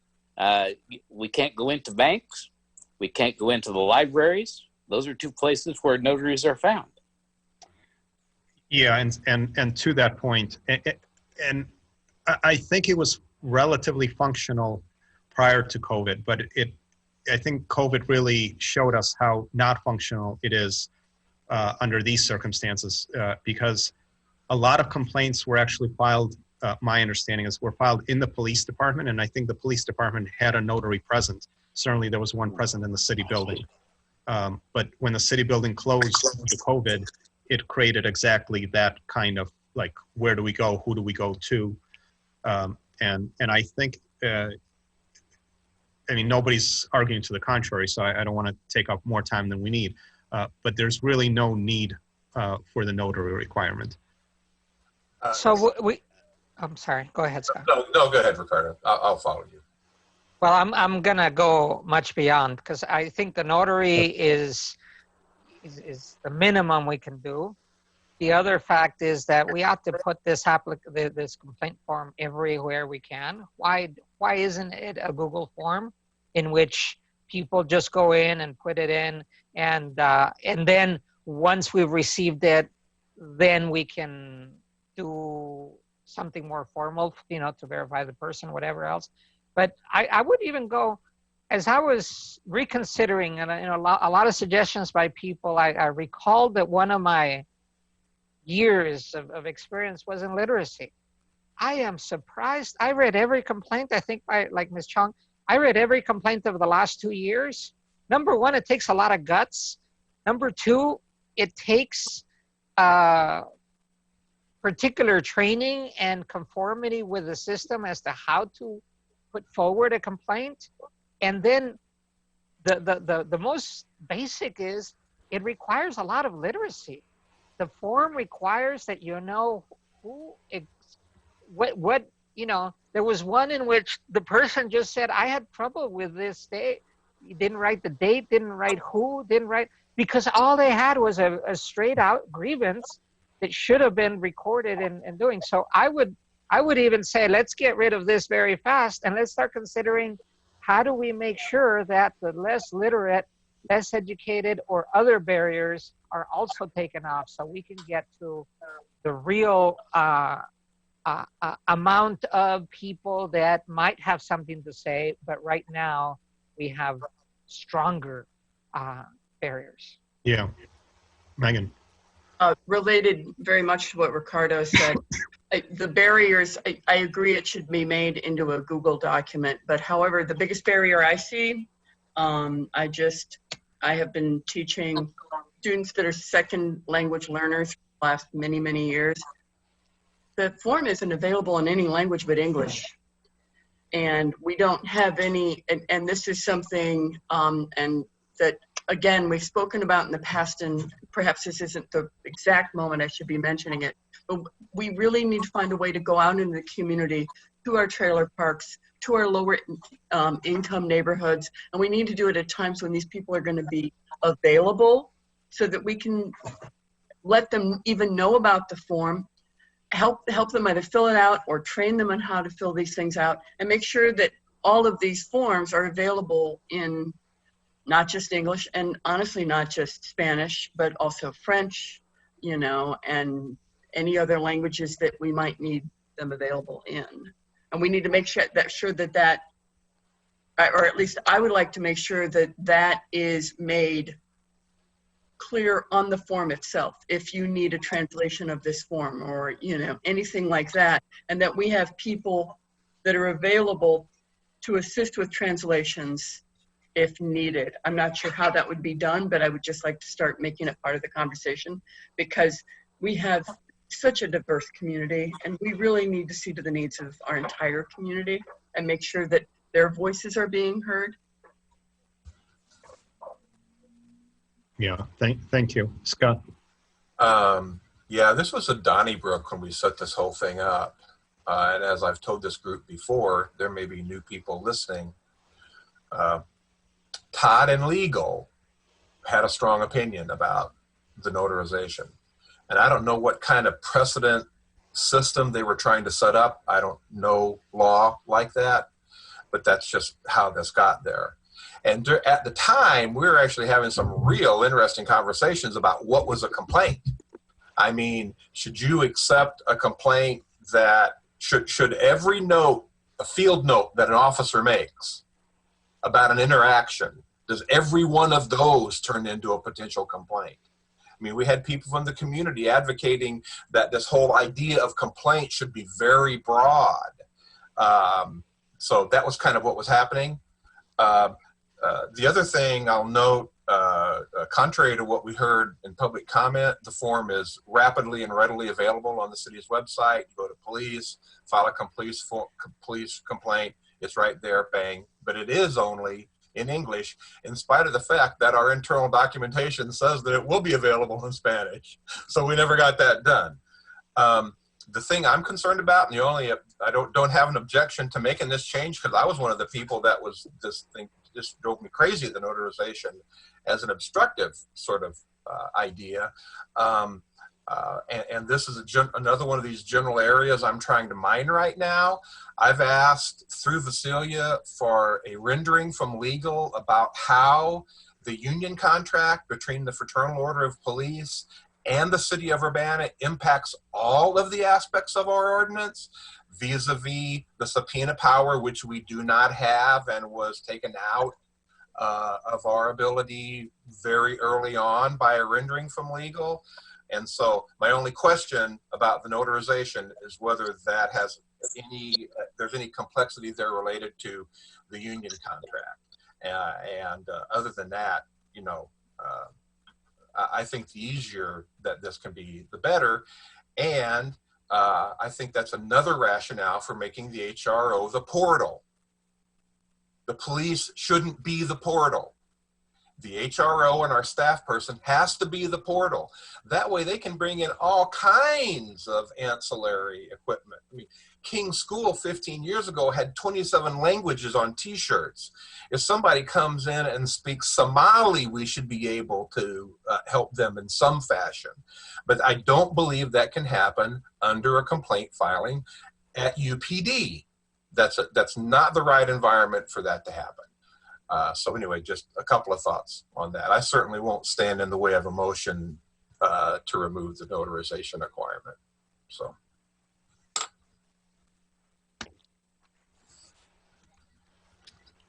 Can I jump in? I just wanted to respond to Mr. Dossett's question about any change that we might make with the notary and the FOP contract. And we must have a sworn statement, and the attestation that we have in the draft form now meets the requirement of the contract and meets the requirement of state law. So I was going to show you the form, but all I would do is like scroll through it, but maybe I'll just give you a few highlights and then we'll just distribute it with these other materials tomorrow and post it for folks to look at. And then we can take it up at the next meeting. Yeah, I just want to jump in and say one of the things I asked Carol to do when we agreed that they would create a revised version of the form is to make it at an 8th grade or lower reading level. And there are websites that are available to, where you can paste in text and get the reading level back. So hopefully what we're seeing, perhaps with the exception of this sentence or two in regard to the attestation, is going to be more accessible for everyone. Yes, and we did do that. Well, what I will say is there are multiple websites to determine reading level, and so if someone, we did put this through several websites, and so everything except the attestation is at an 8th grade reading level now at the chair's request. But if you use a different site, you might get a slightly different result. I just wanted people to understand that. But we have also, so in addition to being simplified, we've also added, as required by the ordinance, and we're going to reinforce this more as we should. There on the form itself, it mentions that as an alternative, voluntary mediation is available at any time. so that people know right out of the blocks that that's an option. We've also included for your consideration, whether you want to collect this, some demographic information that might be useful in terms of just for as you reflect on the sources and stuff. If you would find that useful, happy to delete it if you think it wouldn't be useful. And then, as I mentioned, you'll want to read the attestation, but it does, as Mr. Price mentioned, it does make clear that you are signing the complaint and swear and attest under penalty of perjury, among other things.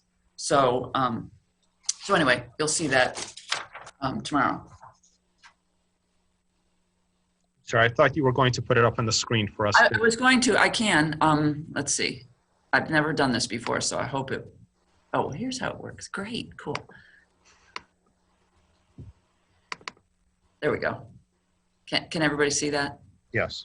Okay, so just scrolling, scroll. Oh, there we go. So you'll see right here, as an alternative, voluntary mediation is available at any time right here. This section that is shown in yellow is the section that has demographic information. You'll see it's pretty simple in terms of the directions, and then the attestation, and which is here. You'll want to review carefully. Now, I think that one of the things that we should that we can consider as we think about your concern about having people that are not familiar with filling out forms or whatever, we need to decide where the screening is going to go through, because Ms. McClintock, who testified or who made a comment, and she and I had talked about a complaint that she had made, and part of it was she asked a series of questions.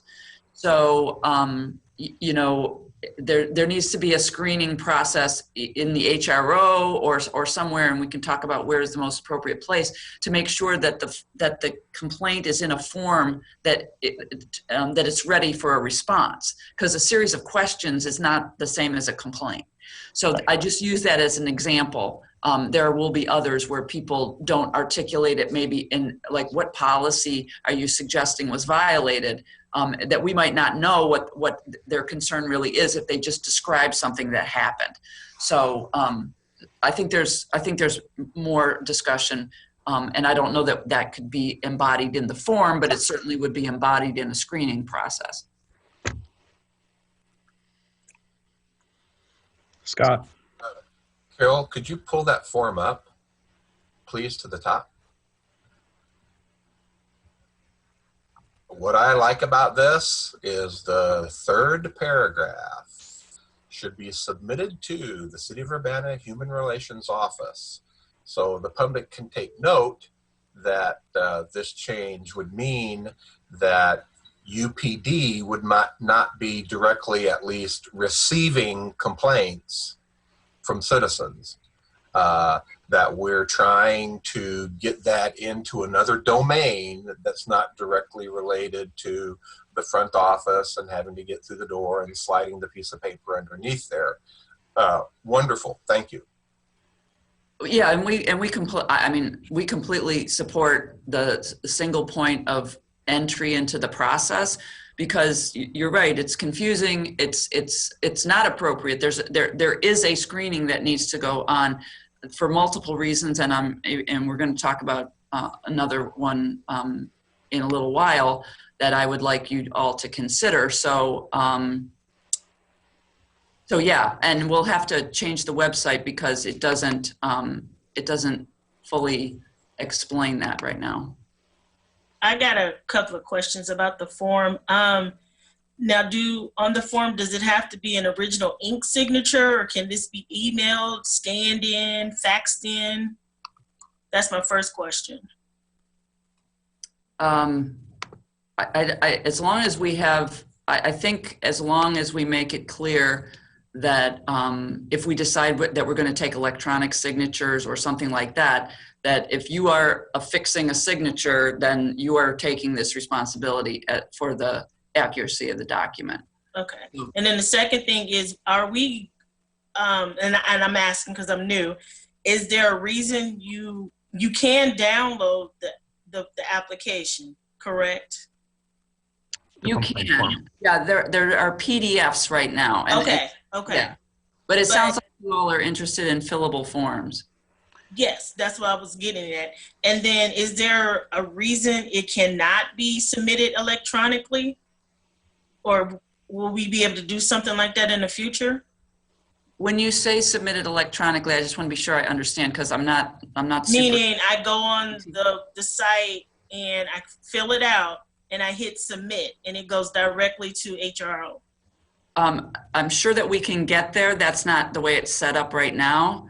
I will say that, and I should have gotten an update from the staff member who's working with me on this, is that we're working on the possibility of using CitizenServe, which is a software, I guess, that that we use in various for building permit applications and stuff. That would be that electronic way of submitting it. And I forgot to get an update on that, but we're looking at that very possibility. So yeah, we're trying to make it easier for people to just, you say, fill it out, push a button, and then that would also help with routing of the complaints. So when you get that information, will you be able to give us the update on that? I'll make a point of giving you an update at your special meeting in 2 weeks or so. Okay, thank you.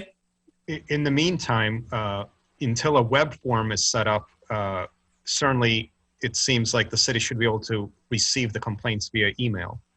Oh yeah, absolutely. Okay, because that's also an electronic submission, right? Yes, yeah. I would just like to mention again that somewhere on the form, I really would like that if we put something about it, it says you can visit our website, but I think there should be a way that people can also call and speak with somebody if they need to. I also would like somehow for it to be put that if a translator is needed, because again, at least my personal experience is I work with so many people who are not familiar with computers. They're not familiar with how to navigate the web. And I think that we run the risk of leaving out, in my personal opinion, some of our most vulnerable citizens if we don't find ways to communicate the way in which they most commonly communicate. Mm-hmm. No, I'm really glad you brought that up. That wasn't something that that we had thought about, and I'll have to figure out how we could, just logistically manage that. But we will figure out how to address that. I'm sorry, Ricardo, just one on that topic. You might want to contact the refugee center. They may have people who might have ideas for you on who to contact. I know they have. I've worked with Conjobal interpreters, and we have a multitude of Spanish interpreters as well that we have used in my school setting. So. Thank you. Ricardo and then Daryl. Okay. The other way would have been fine. Hey, listen, Carol, we shouldn't be reinventing the wheel. Last time we were in meeting, I saw the Champaign site. It's the same way that they file a complaint towards any citizen, or I mean any city employee, and then they take it from there. It gets separated afterwards. That was easy enough for me, but I just saw the Chicago, Google Champaign complaint about police. They've got all five ways of generating a complaint. Straightforward. You just click on it. You say file a complaint. You get phone, online mail, visit, and litigation complaints. We're discussing many of those things. We don't have to reinvent them. If they're complying with state law, then there are ways. If there's a contract locally that is different, my question would be, why must the local contract with police be different than one in Chicago or Champaign? The point is, we need to make this easy, accessible, and fast. We should not drag ourselves out, add the changes as we need to, but pick, like Scott mentioned, pick an easy way that eliminates barriers as fast as possible. I understand things must go through legal, but we're in the same state of Illinois as far as legal. No, I do want to just clarify. Whatever I say about trying to work something out in terms of using a different mechanism to accept the complaint, it's not based in the signature. That's not the issue. It's the technology. I mean, you just have to understand that Urbana is not quite as up to speed as some other jurisdictions. We just stood up CitizenServe in the last year. So, it's just we're a little behind because we don't have the same resources to stand up systems wholesale. So we'll get there. I just might not be able to do that immediately, but we will absolutely take them via email, and we can get a fillable form, and we'll just work towards the optimum, which is what you described. Daryl? Yes, thank you. I'm wondering I don't know if at this point, if this is technologically possible or not, but why can't the complaint form be translated into one of the languages that has been mentioned tonight, placed on the website? You can just click on it if you need that particular translation and go from there. I think that'd be the swiftest way. If that's not technologically possible, I understand if it wouldn't be, then we should go with finding a translator. I think the issue that Ms. McGinty was raising was if somebody needs to make a phone call, but the translation of the form itself, we will get that taken care of. Oh, that's great. Thank you. Yeah, as soon Can as I call the question? Yeah, we're not. You can. We're not going to make formal motions and votes, but we can see if we have consensus. I think we do. Okay. Is anybody opposed to?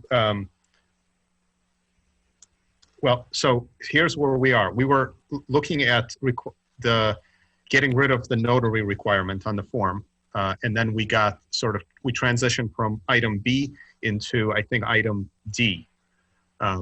So it's okay, but I think let's start with item B. Is anybody having any concerns or any opposition to getting rid of the notary requirement?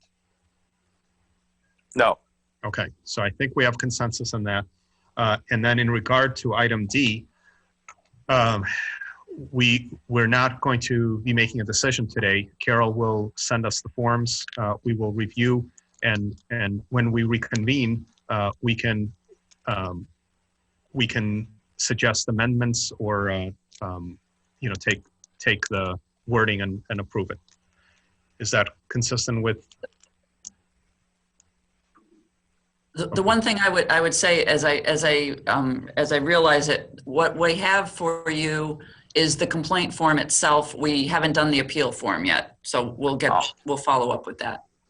Okay, and we can do them one at a time. Let's not wait on updating the complaint form because the appeal form isn't ready. Right.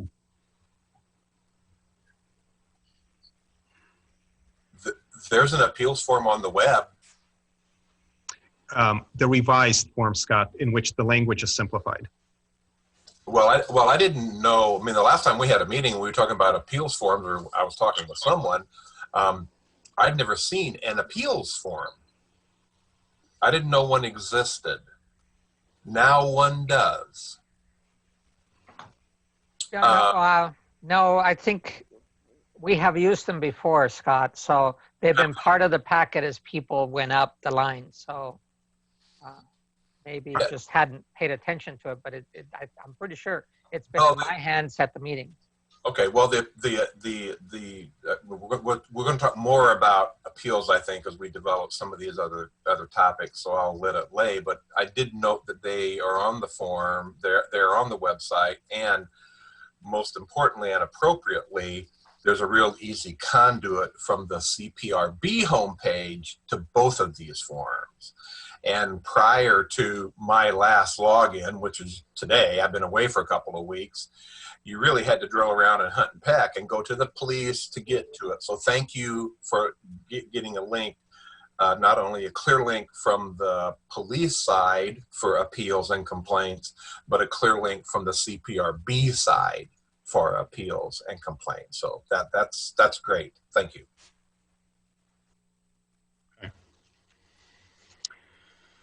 Okay, we are on item C, to add an administrative step to the police complaint process. I'll introduce it briefly and then give Carol the floor to walk us through it. Sometimes new procedures are necessary to respond to a situation that hasn't come up before. And so the situation that's currently happening is that there is an influx of complaints, some of which are, I think, exactly the sorts of things that I think the community wants a CPRB to be reviewing, and other things that are perhaps, and I am using the language perhaps because I think it's up to us. This is what we're going to look at together. But there are potentially things there that perhaps it doesn't make sense for the CPRB to review, in the sense of it not being a useful use of all of our collective time. So, so I'm going to ask Carol to present some of the complaint data to us, de-identified, right? Just so we're looking at the content of the complaint, and then what I'll invite is some discussion about, is there some part of this that we perhaps want to create a policy that doesn't require as much oversight as other types of complaints. So Carol? So thanks. So I want to say I wasn't going to show the matrix that we had prepared, because I wanted to keep this a little bit more, I can describe the matrix and what it includes, and I'm happy to put a redacted version on the website. What it includes is all the complaints that have come in that received numbers. There are some that don't receive numbers because we think they're not qualified as complaints, and we can talk about that too. But in the matrix, what it shows is that for a variety of categories of general nature of the complaint, we think, and when I say we, I mean myself and Rich Searles, who's sitting in the room here with me, we have attempted to put these in two buckets. And I think what it goes back to is maybe what Mr. Dossett had mentioned in the beginning, which is, or maybe not the beginning, but partway through the conversation, which was, what was a complaint? It's not defined. Misconduct isn't defined, but within your rules, you could sort of decide on a process to handle certain kinds of complaints in one manner or another. And that's what we're trying to explore with you. So what it showed in this matrix was that of, I forget how many complaints there were altogether, but it was 2/3 of them were in these administrative categories, according to our characterization, and then 1/3 was in these more substantive categories. And we believe that your time is best spent on substance, and that another kind of process for administrative categories might, for these administrative categories might be warranted. So in a minute, I'm going to show you a couple of flow charts that we put together about how, to the extent that you are interested in any way parsing these kinds of complaints, what that process could look like.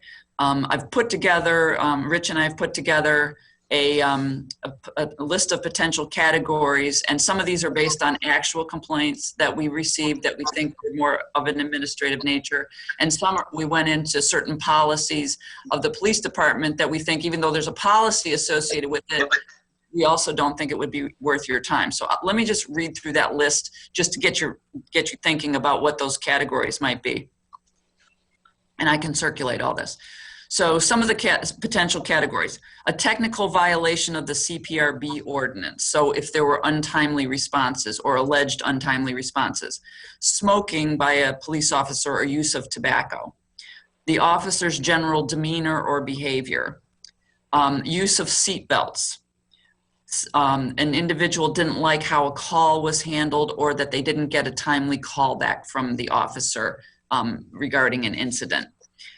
Meal breaks, use of facial coverings, lost property during an arrest, socializing while on duty, vehicle use and minor traffic infractions, personal appearance and uniforms, complaints related to FOIA, off-duty conduct, composition of press releases, interpersonal relationships. So, when you think about the kinds of things that you expect to see, talking about, an individual not liking how an officer handled a particular call related to a robbery or something like that is different than maybe a use of force type thing. And so we're offering a series of categories that we want feedback from you, and then we want feedback from you about whether you're interested in having this administrative, this process where you would divide administrative complaints of whatever categories you want from the substantive complaints. So I'm going to share my screen again and show you just a few options that we came up with. They're by no means exhaustive. If you're interested in some variation of this, we're just trying to explore something that we think would add efficiency to your work. Carol, can you just pause 1 second? I'm noticing that there's some hands that are coming up, and it's not the first time. So I just want to speak to it. I think at this point, we're not going to invite public comment, but I think we want the public comment. So I want to encourage everybody who's on the call or watching to contact me as the chair of the CPRB, contact the entire board. Please let us know what you think.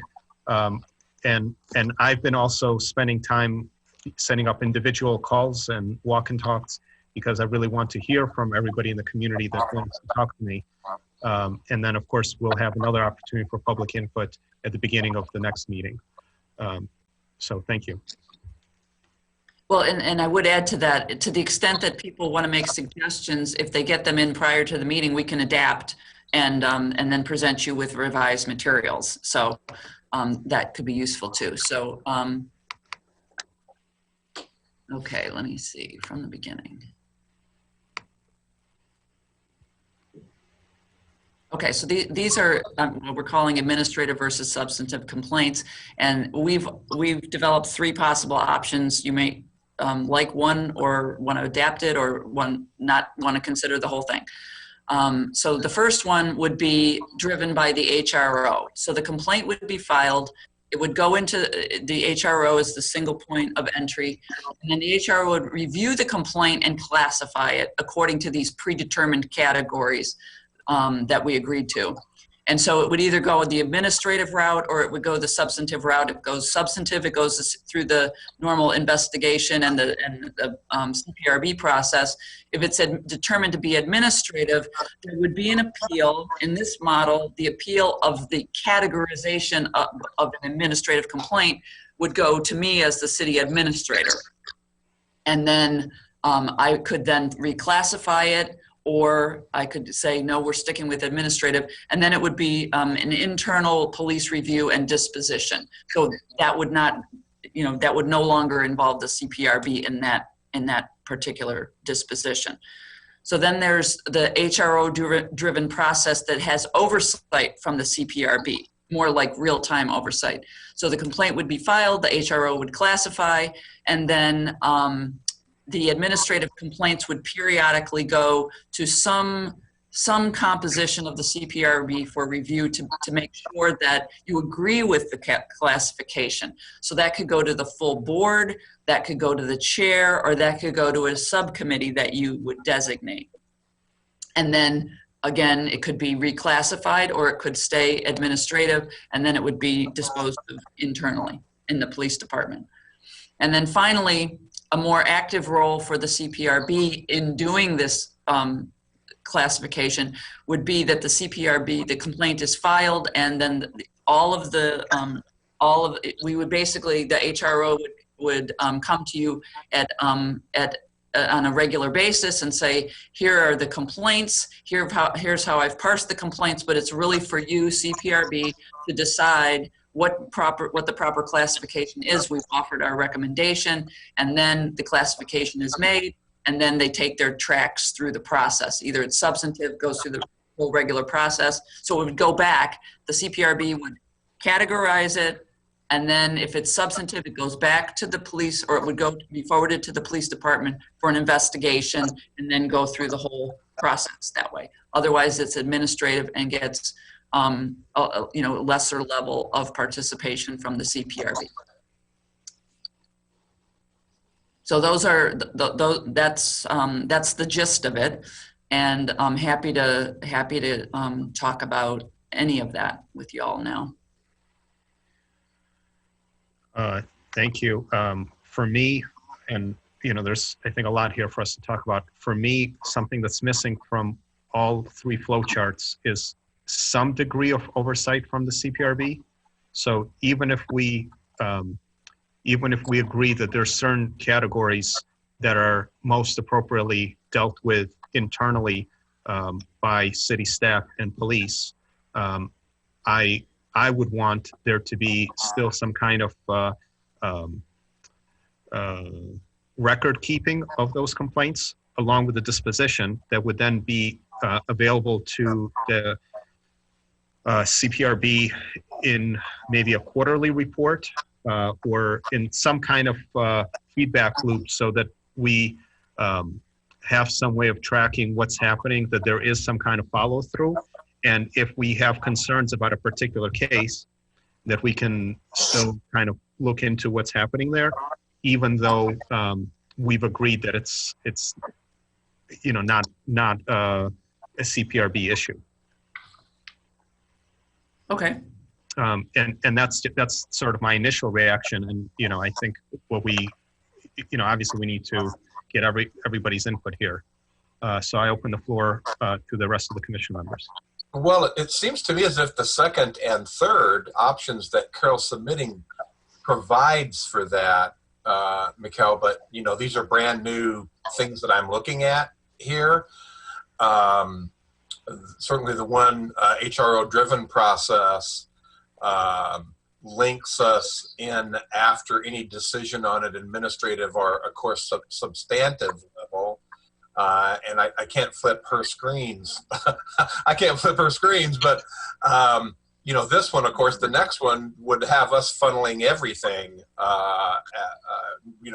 In theory, a complaint comes in, and either an ad hoc group of us or someone has to go and classify and wrap the complaints, before it even occurs to, in terms of the internal police review. Yeah, I'm with you, Scott. I'm with you. Let me just clarify. I agree that in the proposal, there's room for the CPRB to have an active role in determining how the complaint is classified. I'm not talking about that. I think that's important. And I think that it's also important that even things that are classified as administrative that go into that right-hand blue column, the end process there in the flow chart right now is internal police review and disposition.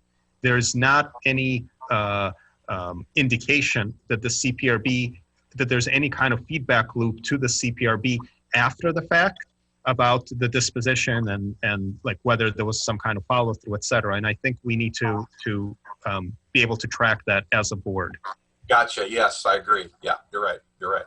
Thank you. Okay, Mr. Chairman, I would like to say that I am in favor of the third model that Carol has presented to us, simply because I am in favor of more CPRB involvement rather than less.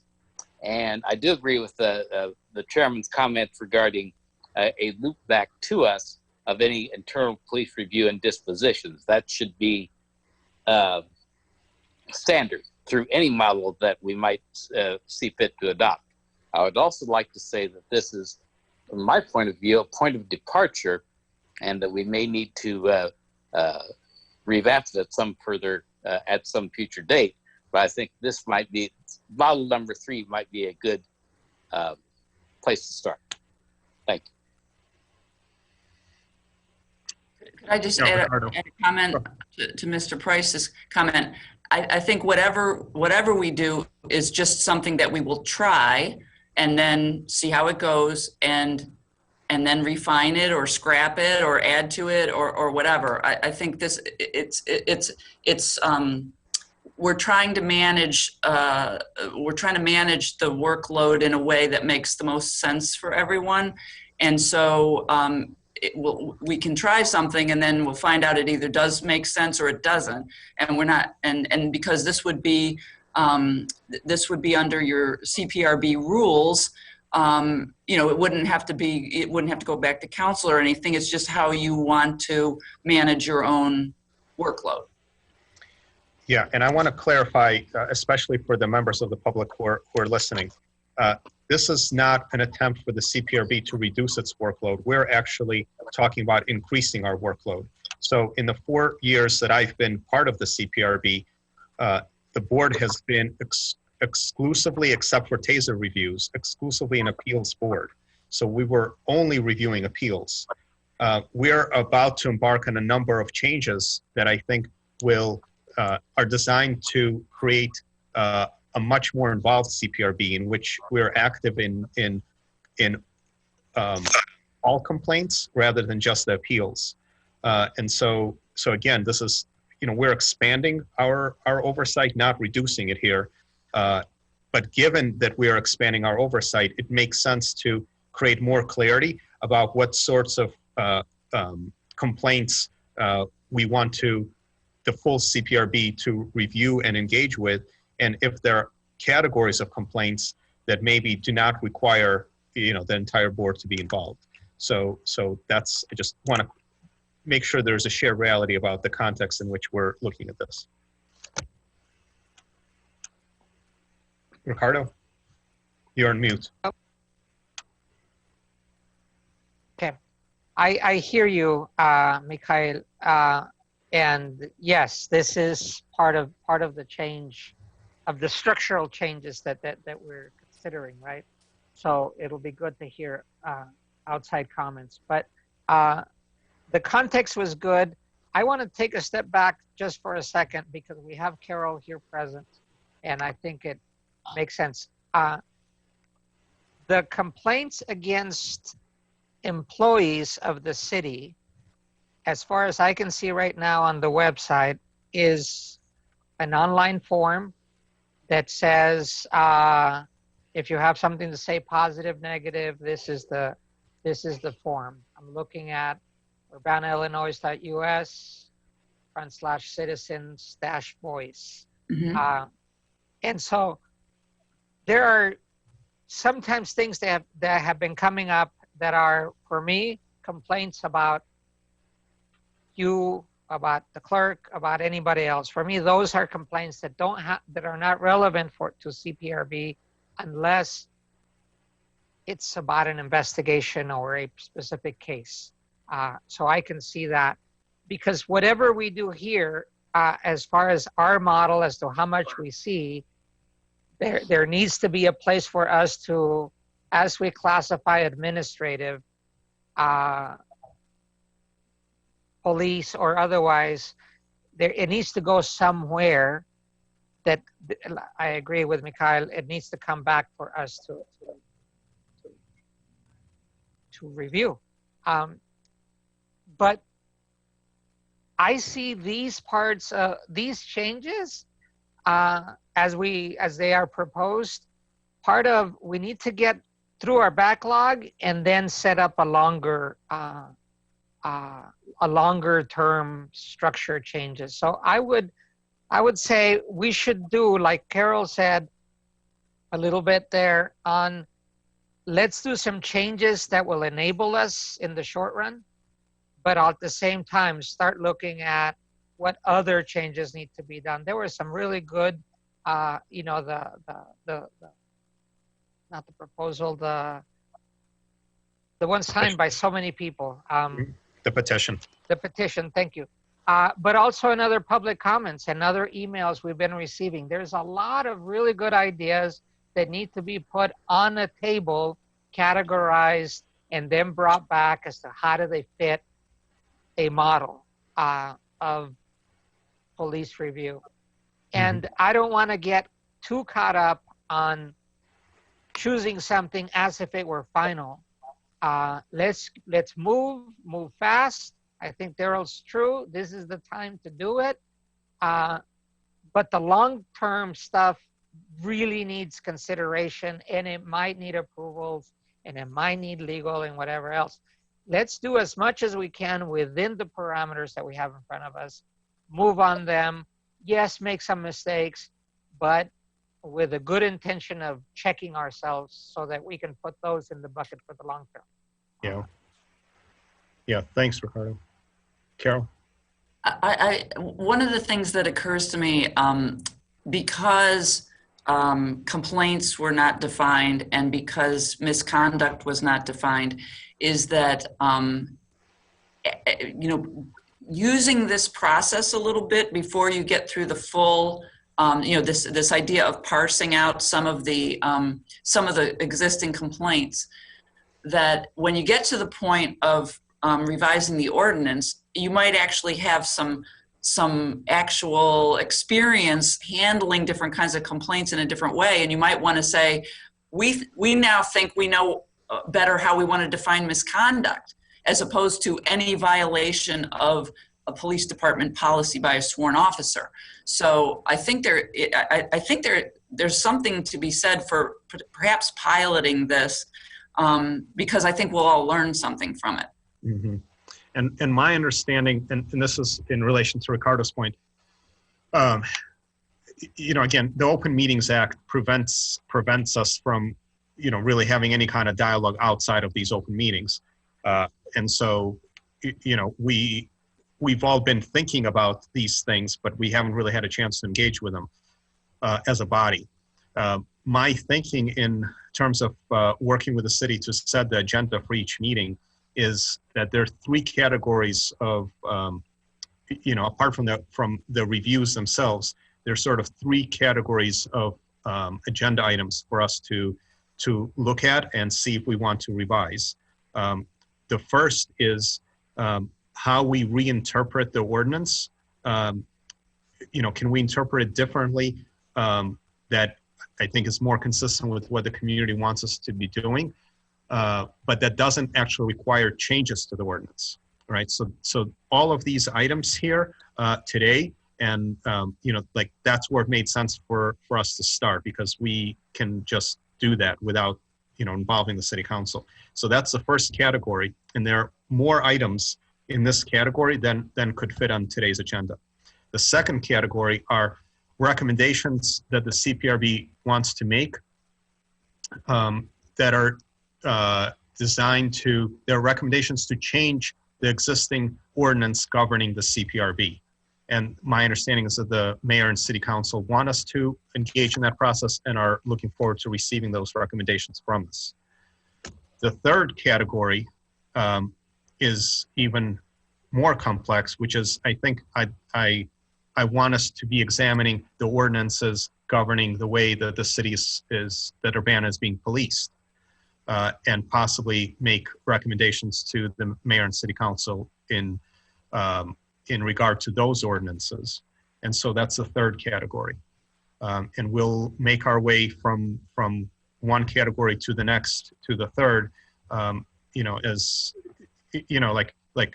don't want any delays. And I also don't want us to rush into doing something without gathering the necessary input from the public and without really taking the time to think through the implications of all the changes. So we're gonna do it without delay and hopefully without rushing. Could I just ask for a little clarification, Mr. Chair, which is, I like to talk about chunks, and as you chunked out the work, I see them as linear.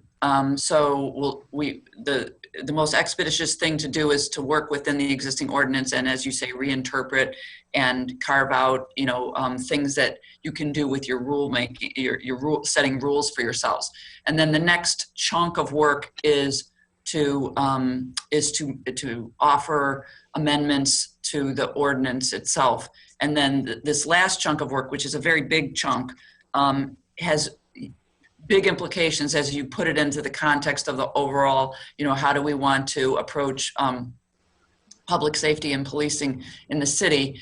And I see that as something that will be led, elsewhere, and the CPRB influences it, but not that that effort will, because it's part of something much bigger and has really significant resource implications. So I just don't want people to try to, we need to move forward in a, in a thoughtful manner and make the progress we can as quickly as we can. And that to me means incremental as you had laid it out. And I just want to make sure that everyone is thinking of it the same way. Scott? I don't see any precedent, rationale, or anything for the administrative review. The ordinance just doesn't support it, and our current policy and procedures manual does not support it. I would remind members of the public and some of the members that have been on this board for a while that CPRB has never really always been an appeals only board. I reviewed every complaint for years before the bottom dropped out of staff support. And I think really the complaint process got forced on the UPD because there was nobody else doing the work. That's worth bringing up because there is a rich history of complaints. And I would suggest one of the first things that we should do is look at the data that we have. When the complaint form and summary mechanisms that Ricardo will remember were put in place and were talked about on about a quarterly basis, we came up with a couple of very critical, in my mind, columns to that spreadsheet. One of them is a randomized officer ID. The second one was the nature of the complaint. And so wherever that data is in the city building, as we move forward in an environment where we are being challenged about our transparency and we are about to enact a procedure which would erase complaints or could be shown to erase complaints by members of the community, I think we ought to have an evidence-based system to go on. And so I'm hoping that beyond the an annual report that I have that's, a decade old or 7 or 8 years old, there's some data that we could look at so that we could help steer ourselves in terms of categories. My problem with making this go right into the CPRB is that I don't think we're prepared to do that analysis, and I don't know whether we can really get to that data to let us look at what historic precedent and complaints are, frequency, officer ID, and that sort of thing. I'm generally receptive to the idea, but I think we got to really be careful about how we move forward here, because some of these things that are getting classified kind of as administrative or, in a lower classification, I think have brought us to this point. It's been feedback from the community through that complaint process, which is the only way they had to kind of rattle our cage. That is why we are here today. And I want to honor that. And so I don't know exactly what that means in terms of all these systems, because again, for anybody out there who's listening, we just saw the flowcharts for the first time. We're literally having this discussion right now, but I'm not willing to hop on the administrative review board administrative review sort of thing, I'd love for us to look at data and see what we have. And that way we will be able to not just anecdotally talk about non-consequential complaints. We'll be able to look at what the complaints we've got for 10 years and let that lead our categorization. And let us look at timelines. I mean, obviously, we're in a real interesting time right now. It should be a surprise to no one that complaints have ramped up, because this is the era of George Floyd and all of those other names we could spin out, right? And I think if we're going to be square with our community, we need to be very careful about how we route these, especially since we haven't had a firm base to begin with in terms of how complaints get to HRO and how they're dealt with. So I just want to be real careful about this. And I think we ought to look at data. And I think then we would be able to justify the decisions that we make a lot better. I kind of like your list, Carol. I don't think, a lot, we could haggle over that a little bit, and I'm sure we will in the future. But we have information that we could use to make a reasoned, more science-based analysis of that. And I think the community requires that we do that. So, Ricardo?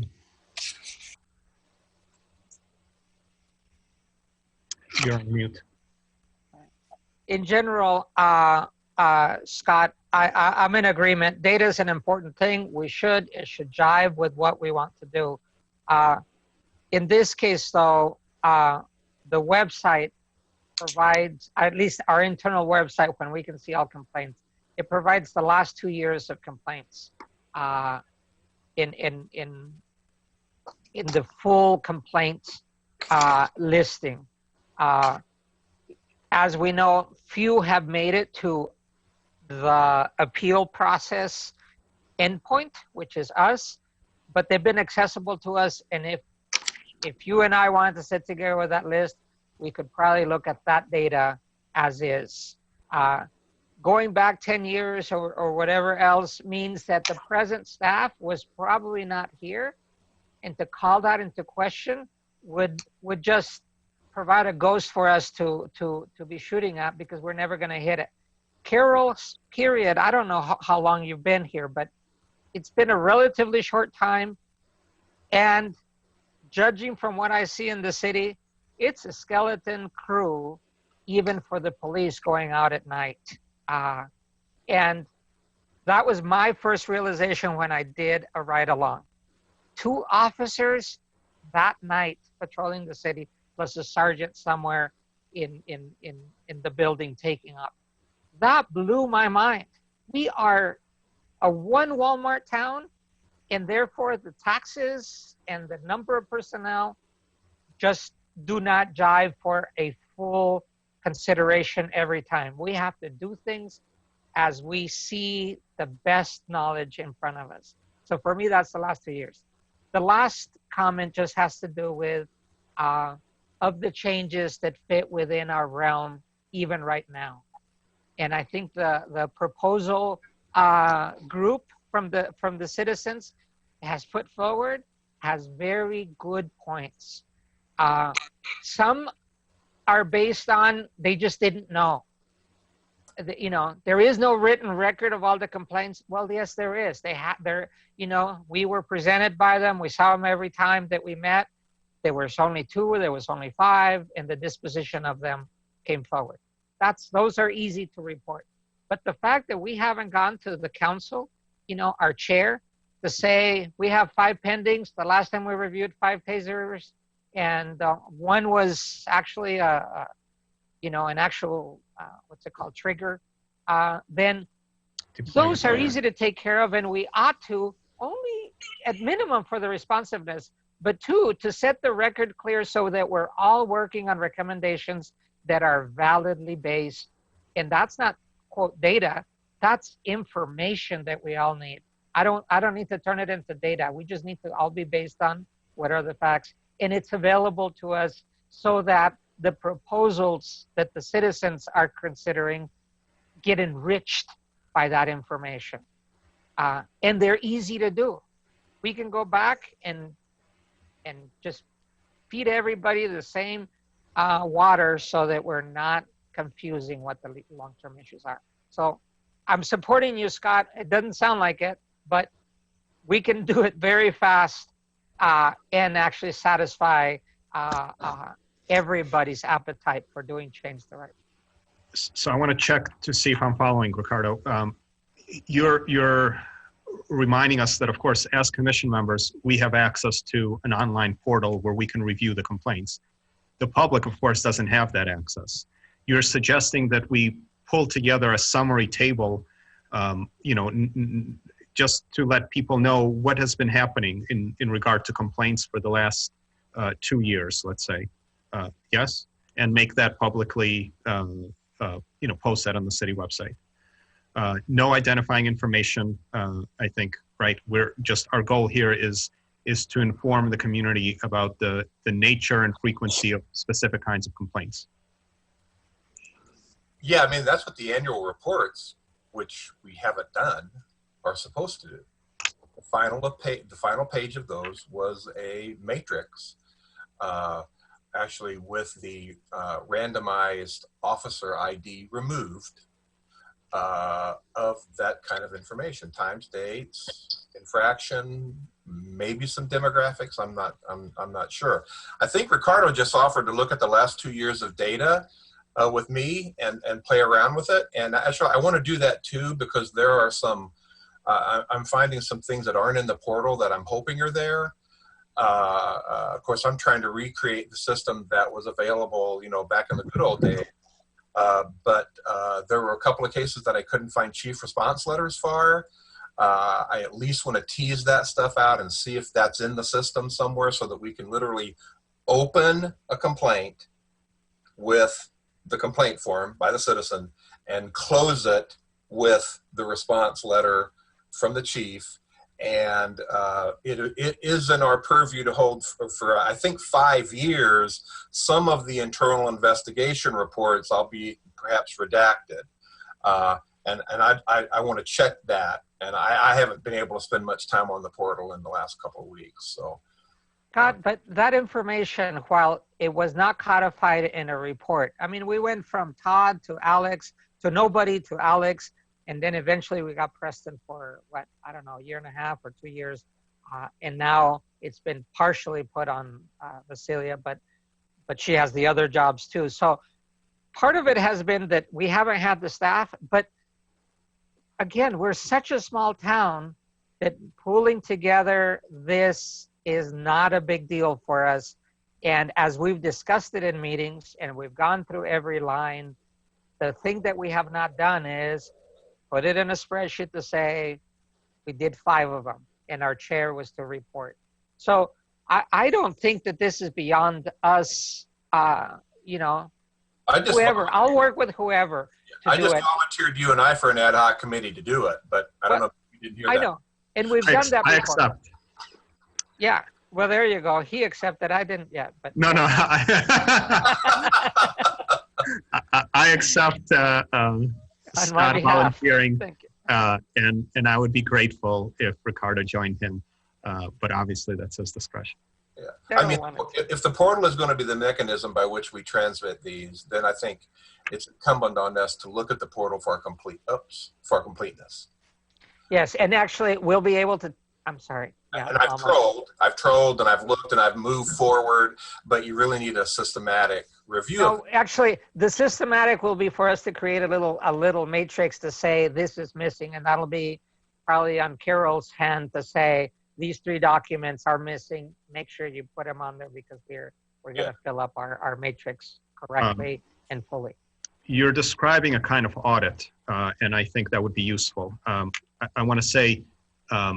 I've asked Rich and Carol, and I think that they've delivered to make sure that every single complaint, some of them were originally not given a number and not entered into the system, but I've asked them to make sure that every complaint has a number, is entered into the system, and so is therefore available for us to look at.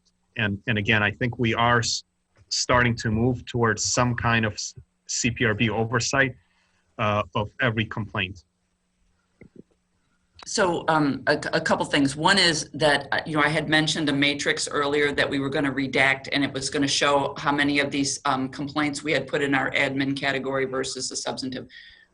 We can post that to the portal so that it gives you a head start on, it's not everything, because we did it, I think it was May of 2018 to May of 2020. So you might want to add to that. There's certainly more recent things. And we have not yet added numbers to the things that we didn't number. So that has yet to be done. So I just wanted to clarify that. That's not. Thank you. But it is in the process of getting done. Yes, absolutely. Okay. Everything gets a number no matter how it's disposed of, right? Everything gets a number no matter how it is disposed of. Okay. Yes, now that is true. Right. So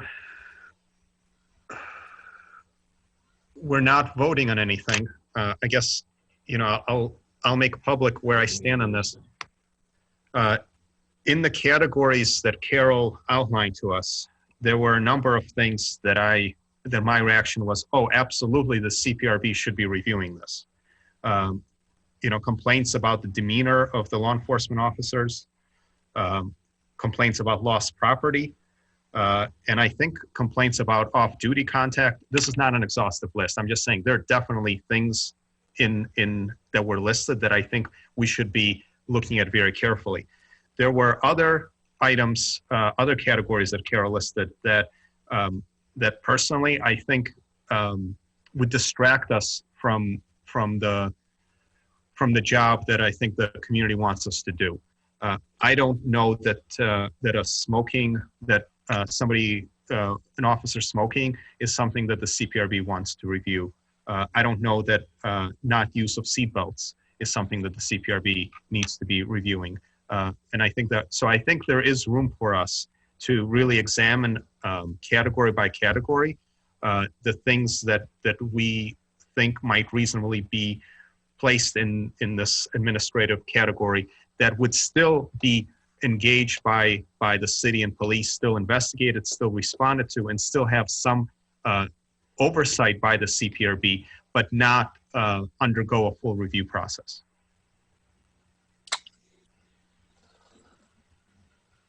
Thank you, Carol.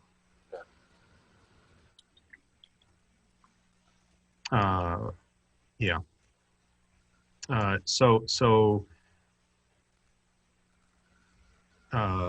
I don't know what else we need to do today. What I'm hearing from the board is that there's openness, there's a consensus for us to at least look at the categories and see if there are some things that we might agree could be handled through an administrative mechanism. I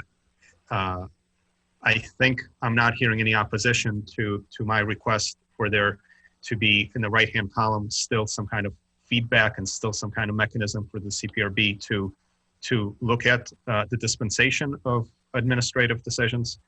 And then we can come back and revisit whether the CPRB wants to be centrally involved in categorizing as administrative versus not, or if we just want to have some oversight over the city staff that engages that process. I can imagine good reasons, for going in either of those directions. Yeah, and I think that sounds good to me, Mikhail. And I guess for the community, I just want to kind of think through, and I'm doing this on the fly. They submit an appeal. A complaint or an appeal? I'm sorry, a complaint. They submit a complaint, thank you. And the clock starts for a response from the HRO or the CPRB. So as we talk about doing this triage, I'm not going to try to juggle numbers on the fly, but we just need to be cognizant that one of the criticisms has been slowing things down and not getting back soon enough. And we need to figure out how, whoever's going to do this, how the timing works out, so that we cannot, so that we don't get slow. Of course, they've got control about the appeals process because they get the feedback from either the admin review or CPRB or UPD or however we work the outtake side of this, which we have to work on. We've worked on the intake side, but we haven't worked on the outflow side yet. And so that's kind of on them. And then there's another time reset. But anyway, that was a note I made, that we need to consider the timing implications of this. Can I clarify then? We have now, as a group, agreed that at least two of us are going to provide that summary of what's there. The Open Meetings Act in this case applies in two people. There's only two of us. But if I would suggest a third person, now we can't have a subcommittee. I just want to clarify that so that we act above board. And then I have a suggestion for the agenda, the next agenda. Great question. Yeah, hold on. So there can be, I'm also still learning, so I'm clarifying with you. My understanding is that there can be a subcommittee that's larger than two, even if it's larger than quorum, if the individuals in that subcommittee do their work independently and not conduct their business outside of an open meeting. So as long as it's just the two of you, you can chat freely with each other as you do the work of creating the table and the spreadsheet. If there are three of us, then we can go independently into the portal and do things, but I think we can't talk to each other outside of the open meeting. So if that is true, then even if it's three, even assigning who does what is violating the law, because we have to agree who's going to do what. Well, we can do that here. As long as we do it in an open meeting, we can do it freely. Okay, so let's agree on what data we need, because otherwise I'm going to get caught into a situation of having to consult each one of you individually, which is painful. So I'd like to get that. I don't think anybody else has volunteered to do this except you and I. Actually, I've already asked somebody else to do that. And when she or he reads their email, I really like for them to say yes. I don't want to call you out so that you have a fair yes. So if you'll check your email now, I've asked one of you. I want another set of eyes, but I don't want to put you in the position of having said yes because I called you out here. So. Well, I can drop out of it if you just want two people. I mean, no. No, I want three. Two guys is okay, but okay. Anyway, so the rule is we would have to agree without being three. So I would have to go to Scott, and then I go to the third person and individually, and then I send them each and say we all agreed. It seems so cumbersome, guys, but I'm willing to do whatever it takes to follow the law. It's just that if we're forming a subcommittee, it implies that people are going to work together.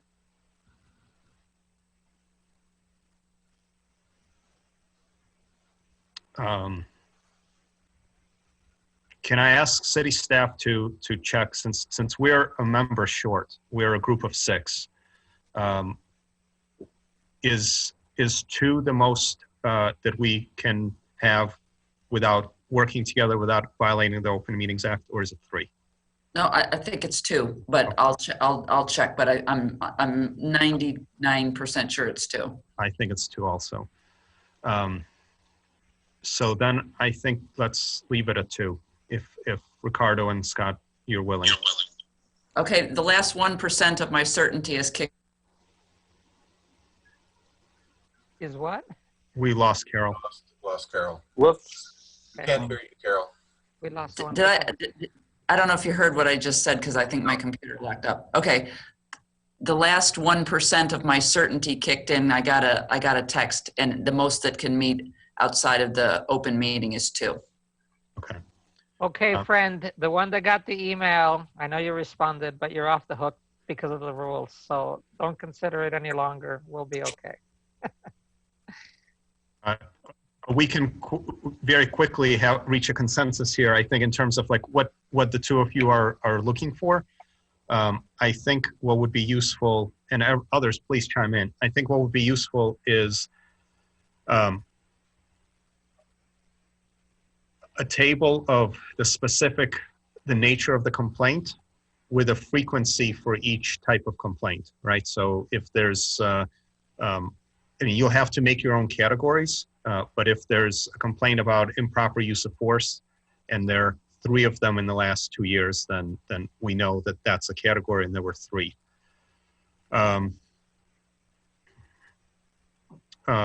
Probably information about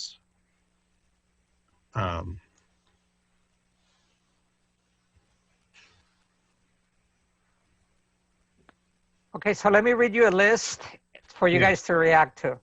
So the complaint number, dates, so we can calculate response times, all necessary letters, are they there? So that they can be pushed to make sure that every record is complete.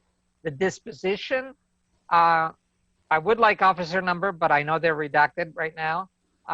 The classification, nature of complaint, the frequency, the number of use of force, and taser use numbers, because we just they haven't been included, but it seems like, why should they be put together? Because that's what's coming up.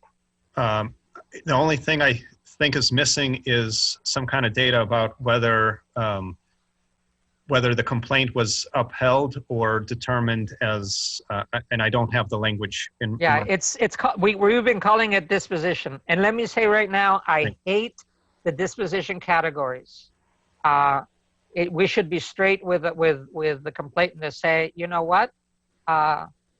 We didn't find enough grounds. Instead of saying, I think right now the language says, I don't know. It's not sustained. I think it's not. That's our final. But when they were put in the columns, it basically said, we don't want to hear you. The words were very harsh. They were very technical.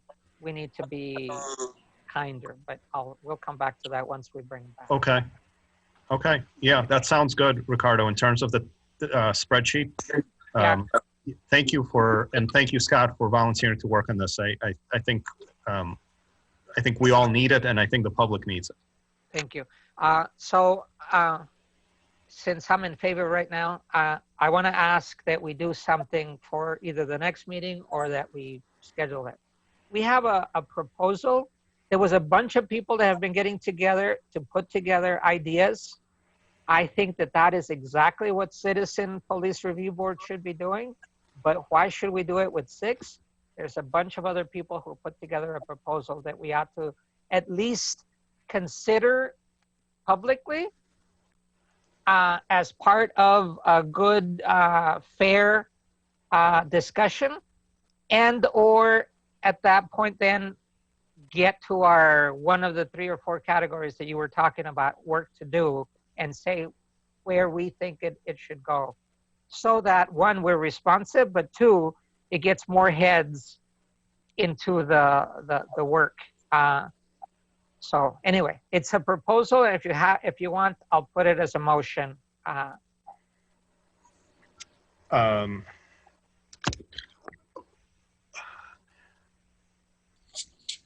So I think we are not. You're talking about the petition, right? That's right. So that petition has a number of great recommendations, but I think, are not in a position to consider all of them in a single sitting. So my intention is to kind of go through it carefully as I'm going through. I see you, Carol. As I go through all of the input from the community and parse it into these 3 categories that I have, and then prioritize and bring it to the CPRB in manageable chunks. So I don't want to leave any of it out, but I think we can't do it at a single meeting. The other thing is I do want an opportunity. Public input is really a series of, it's serial monologues, right? People get a chance to tell us what's important to them, but it doesn't give us a chance to engage with them and really understand what are the good reasons for their proposals, and it doesn't give us a chance to clarify. Sometimes they're just misunderstandings, right? So I want to be able to have that dialogue, and I think the way that we can have it is through a study session. And so I would like to create a study session with members of that group, and also members of other, probably other groups in the community, like the coalition, that that I think probably have an important voice in all this. Carol? I think your approach about taking the proposals and sort of putting them in the different categories is very useful. But I did want to offer that I would like to be given the opportunity as staff to suggest a work plan for the board as it relates to updating the ordinance, and you can fit these conversations into it. But I think what would be really useful, especially now with everything that's happening in the community, and also with the years of experience that we have with the CPRB, is to go back and get grounded in a set of shared values that can then inform the work going forward. Because I think there are shared values, and there are different entities that need to be brought along in the conversation, not just a group who is especially passionate about it. So I'd like to be able to offer you a framework for that multi-session conversation at your next meeting, if you would entertain that. Yeah, absolutely. What we do is going to obviously require collaboration with city staff. So it makes sense for us to work together on creating the agenda and creating a larger plan. And it makes sense to me that it's collaborative and not dictated by either the city or by the CPRB. So I'm happy to work with you on that. That's great. Thank you. So I agree also that a framework, a pacing for changes are great incorporation, but I disagree that the present model that we have has to be the only one. Public comment at the beginning, and then we either address or not address in monologues. It's been an aggravation I have with the school board, with the city council, and now I'm having it with myself. There is no reason why we have these rules that can't be bent to have an established dialogue. Study session or whatever else we call it, we need to have good back and forth. Ultimately, somebody has to make decisions. And if we've been empowered to do that, we will do that. But if we don't hear a reaction right away, then it gets tabled and it gets pushed back. And now we're all unsatisfied. And that really just is not where we should be in this era. I'm going to look into it, Ricardo. Certainly we want a meeting structure and process that serves us, the board, and serves the community in the work we want to be doing, and not be limited by a process. So I'll check with city staff to see if there are any ordinances governing how we run these meetings, and if not, then I'll engage with the CPRB to see if we can find a structure, because I think we do need some kind of structure that better supports the work that we're doing. I would also just offer, and at the moment it's just a general amorphous offer, but we are standing up our efforts around the comprehensive plan, and we're exploring different ways of engaging the public, and so there are perhaps if there are engagement tools that we're interested in sort of test driving for the comprehensive plan that we could use to facilitate the engagement that you want to do in a different way with the community, this might be a good forum to try some of those out. So, let's explore that too, if you're open to it. absolutely. Scott? Yeah, I pretty much agreed with everything you said, Mikkel, and in the last time around, except that I think the community does want us, and I think, we can be apt and knowledgeable about this, or make ourselves apt and knowledgeable about this. I think the community is asking what a model outside review board and city administration looks like. Now, I know you and I have both spent enough time shopping around on the NACOL set with the budgets of millions of dollars that some cities spend on police review. And I know that the ordinance doesn't implement that at all in its current step. But I hope when we get the time during these conversations, because that's an undertow that I feel in a lot of the comments that I've been getting. Why aren't you guys more independent? Why isn't the system more transparent? I did a critical incident review board webinar yesterday, and very well presented. Any of you guys that want to do the NACOL webinars, I gave them $10, and a PhD from University of Pennsylvania was on there, and the deputy chief of the Tucson, Arizona police department. And some of their meetings in these critical incident review boards contained 3 lawyers and as many as 2 handfuls of other stakeholders.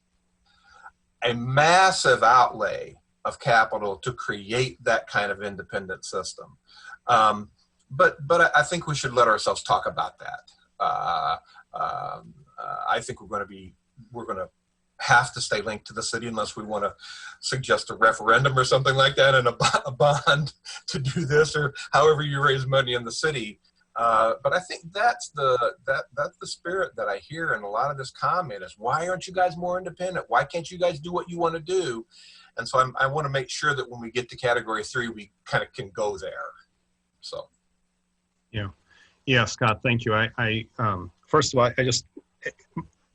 you've mentioned the NACOL organization. This is the governing body, National Association of Civilian Oversight. And I invite anybody who's interested in learning more about civilian oversight nationally, go to nacole.org.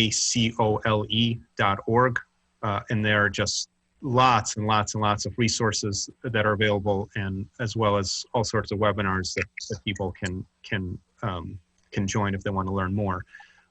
There are essentially 3 primary CPRB models. There are all sorts of variations in those models. And one of those models is a body that has investigative and subpoena powers, which the Urbana CPRB does not have, and I think would not be able to have, because that to conduct independent investigations requires all sorts of training and experience in doing those investigations that none of us have, and not to mention a time commitment to engage in that process that I think is beyond, because those complaints and investigations add up, beyond the time resources that a volunteer body can really expend. And so the places that have those kinds of CPRBs are generally boards that are part of very large cities like Los Angeles that have a professional paid CPRB. And I think we have to be more creative in figuring out how to create the kind of independent civilian oversight that we want without, the kind of budget that those cities have.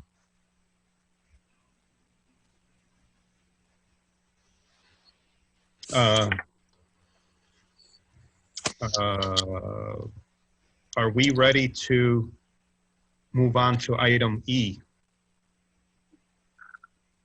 I think we are. Yes. Yeah. Set up an ongoing CPRB subcommittee to review all police complaint investigations, whether they are appealed or not. So Scott provided us with a little history. Maybe I'll invite you to,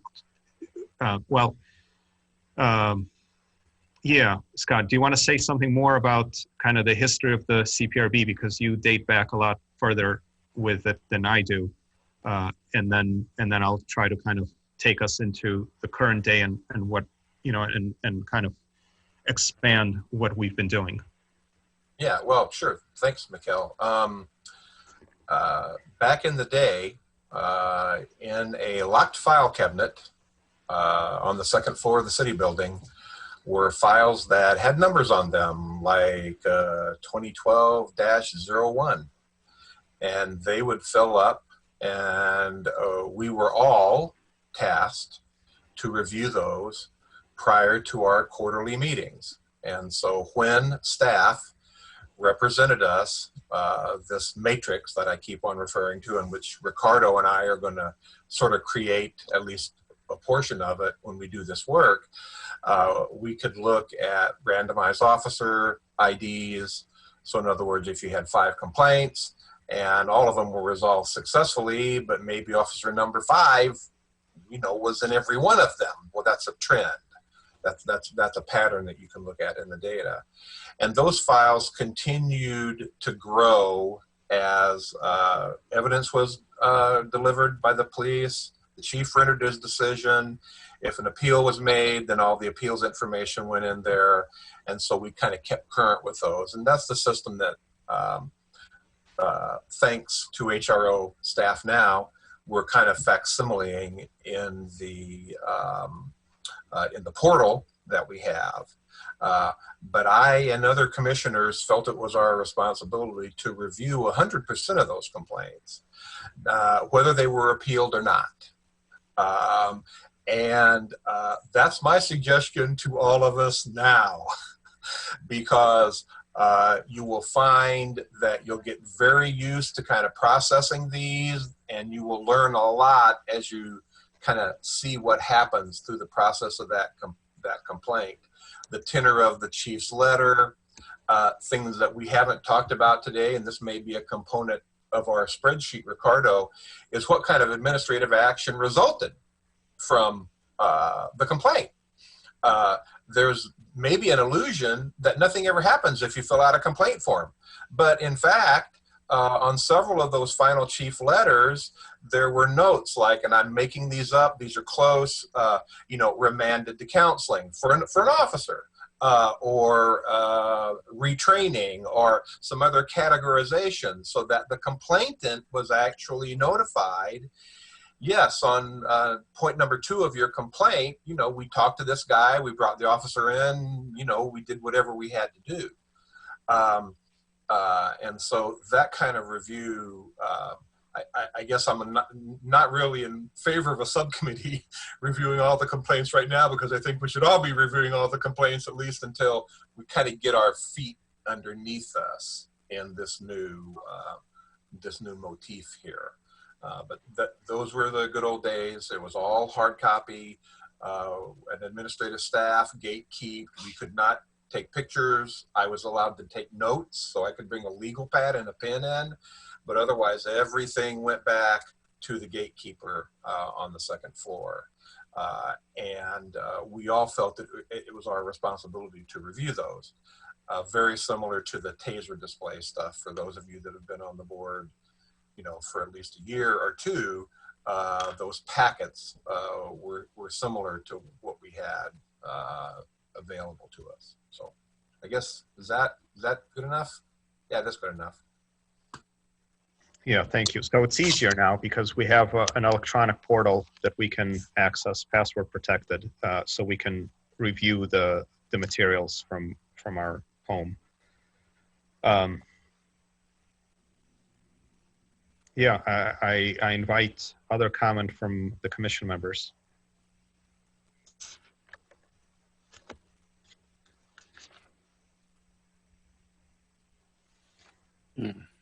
Well, I guess I'll so I think the idea is that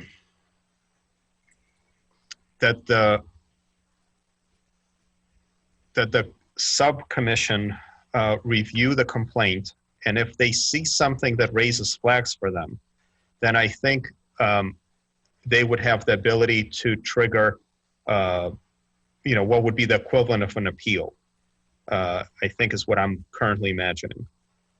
And so that would involve the entire board and if necessary, whatever other legal infrastructure needs to exist for that.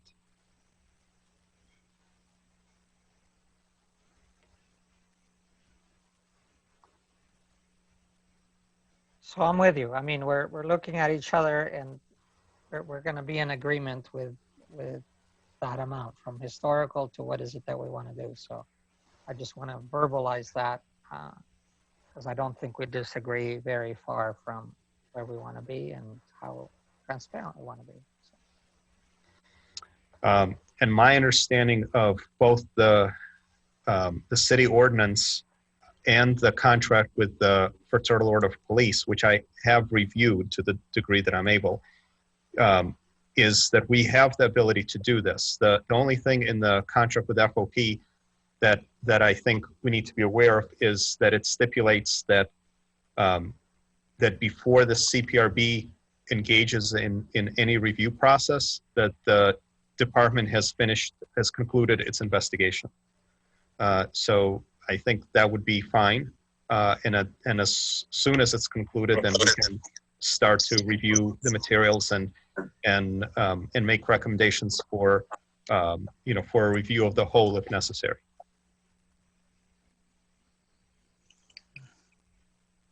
Carol, is that consistent with your understanding of what's happening? Yes. Okay.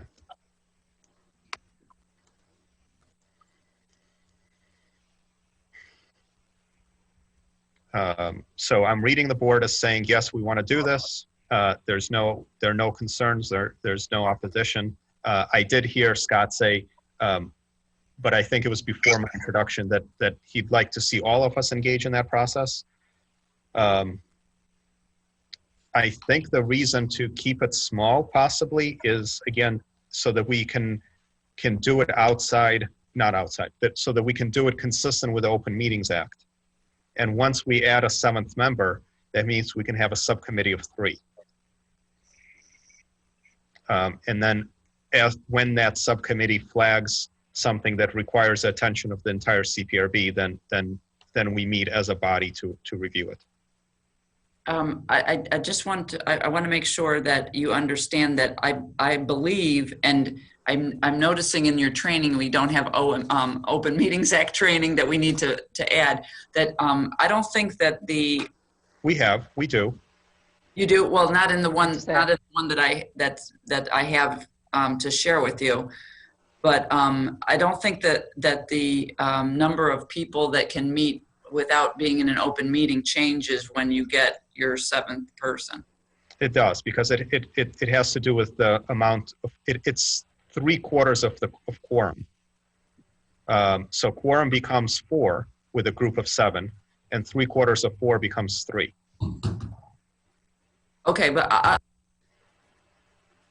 you're muted, Carol. You're muted. Thank you.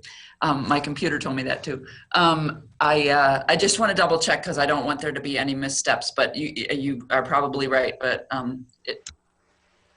thank you. Yeah, we will, of course. Okay, yeah, we'll be compliant. Just showing me where it says that. So I learned something here today too. Okay, so what I've said is accurate.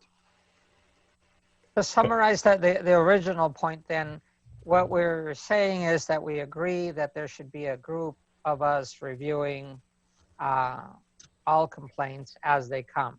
I mean, it's the same action that Scott and I are taking for the last 2 years, except moving forward.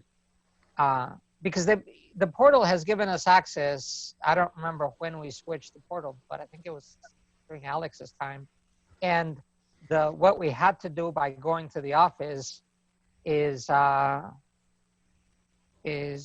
duplicated by having a robust portal, correct? Yeah, we don't need to go to the office. As long as we're confident we have what we need in the portal, and that's one of the functions of the audit that we're going to do. Yes, correct. Good. We'll make that list. Okay, so I think we have a consensus on that point as well.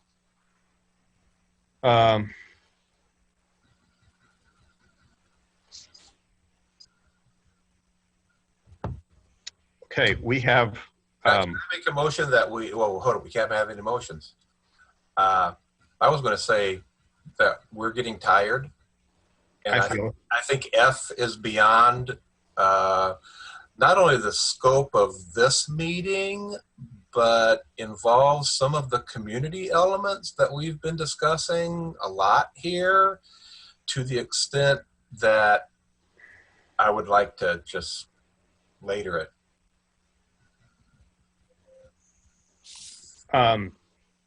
Yeah, my purpose, there was no way that we were going to go through a thorough and comprehensive review of the amendments that the ordinance might need. My purpose here was, and the reason that it's such a, that the item lacks specificity, is for us to just begin to identify parts of the ordinance that we want to have a deeper discussion about, without saying that there is not an opportunity to discuss other aspects of the ordinance later, just for us to kind of start to identify what we need to do there. That was my thinking. So maybe we can do that a little bit, just, put some items down, and then, we will definitely create space for more dialogue with the public. Is that okay? Does that sound okay, folks? Sure. I mean, yes. Yes. Yeah. So for me, the first one then is to take the community proposal and see which parts apply to an ordinance change. Okay. So I will work with Carol, since she wanted reasonably to have a role in kind of creating our agenda. I'll work with Carol to divide those recommendations into the multiple categories, and we will send, one of us will send the board, like some kind of plan that includes those items. Yeah, or we can, to make it simpler, just make sure you start picking out which ones fit F. Yeah. The agenda was made prior to us receiving the petition. So I thank the authors of the petition for doing a little bit of our work. We are certainly doing work in addition to that, but that does make it easier for us, and we do have input from other people. So in the prior to the next meeting, Carol and I will create some kind of plan based on all that input and share it with the board. The only specific item that I can think of right now, and I drove from Southern Arkansas home to be here in time for this, so I'm fading. We've never been able to get traction on outreach. And we've talked about it and we've talked about it. I've submitted an outreach plan identifying stakeholders that I kind of modified from the Portland, Oregon plan that was pretty much DOA. And I think one of the reasons, or at least the reason that I can say politely, publicly, is that the ordinance does not specify activity. We had a couple of things that were deliverables. But if we can think about the ordinance as forcing us into deliverables for outreach, then I would really appreciate that. Meetings with the Ministerial Alliance, the Peace and Justice people. We sort of dove into that very early on in the course of this board, but we just haven't been able to do any of that. And frankly, I haven't been able to get board members really excited about it. So, whatever we can do to help us, I think could be real good. It's all part of the spirit of trying to build this transparency and be a little bit more active in the community that I'd like to see us do. And the partners are there. We are blessed in this community not to have a problem with there being potential partners. To talk about procedure, to talk about philosophy, to talk about action. Yeah. Yeah, I like that as something for us to focus on and gather more public input on. And until we do that, I want to say that I'm available to meet with anybody that's interested in our work. And I imagine that a lot of the commission members are similarly available. So reach out to us and we will work with you to create whatever makes sense.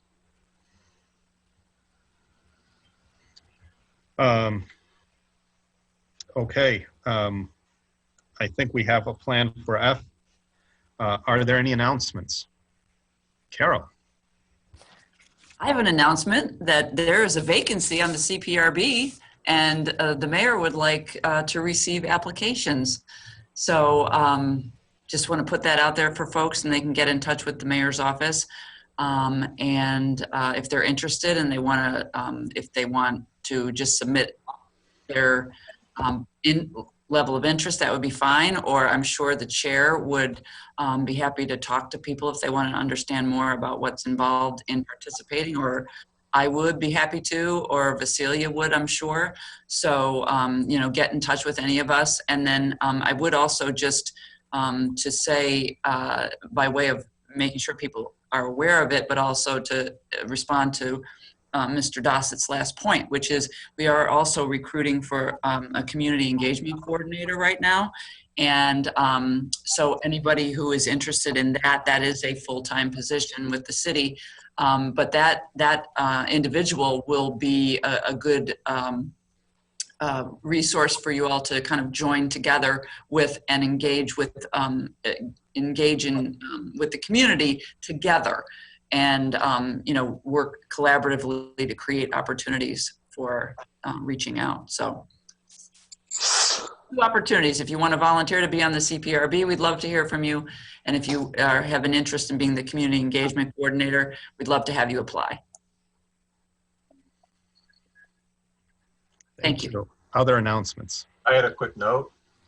The National Association for Civilian Oversight of Law Enforcement is going to a full virtual annual meeting this year.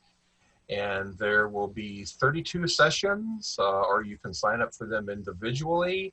The title of this year's conference is Oversight in Uncertain Times, The Path Ahead. As we've talked about before, NACOL's about 25 years old and it's got some real good brains working in it. And you can just go to info@nacol.org to find out all you want to know about the conference. And I want to endorse all of that. I've been to two such conferences and they're really informative, and it's nice to connect with people that have been doing this sort of thing in other places, in some cases for much longer than we have. I was shocked to learn that Milwaukee had a CPRB that's over 100 years old. I was speechless for I don't know how long when I heard that. So yeah, it's a good learning opportunity. Thank you. One more. Can I have one more? On a more local level, there's a webinar series that's beginning July the 5th under the title of Democratize This, We Make the World We Want. And that's been advertised a little bit on Facebook. That's kind of a pay, whether, I don't understand exactly the sliding scale thing, but if you want to go to democratizethis.net, you can find out about that. And they're digging into racism, the pandemic, empowerment, roots and causes of problems and stuff like that. So this is kind of a local genesis here. And again, it's just democratizethis.net for registration. Yeah, thank you. All right, any other announcements?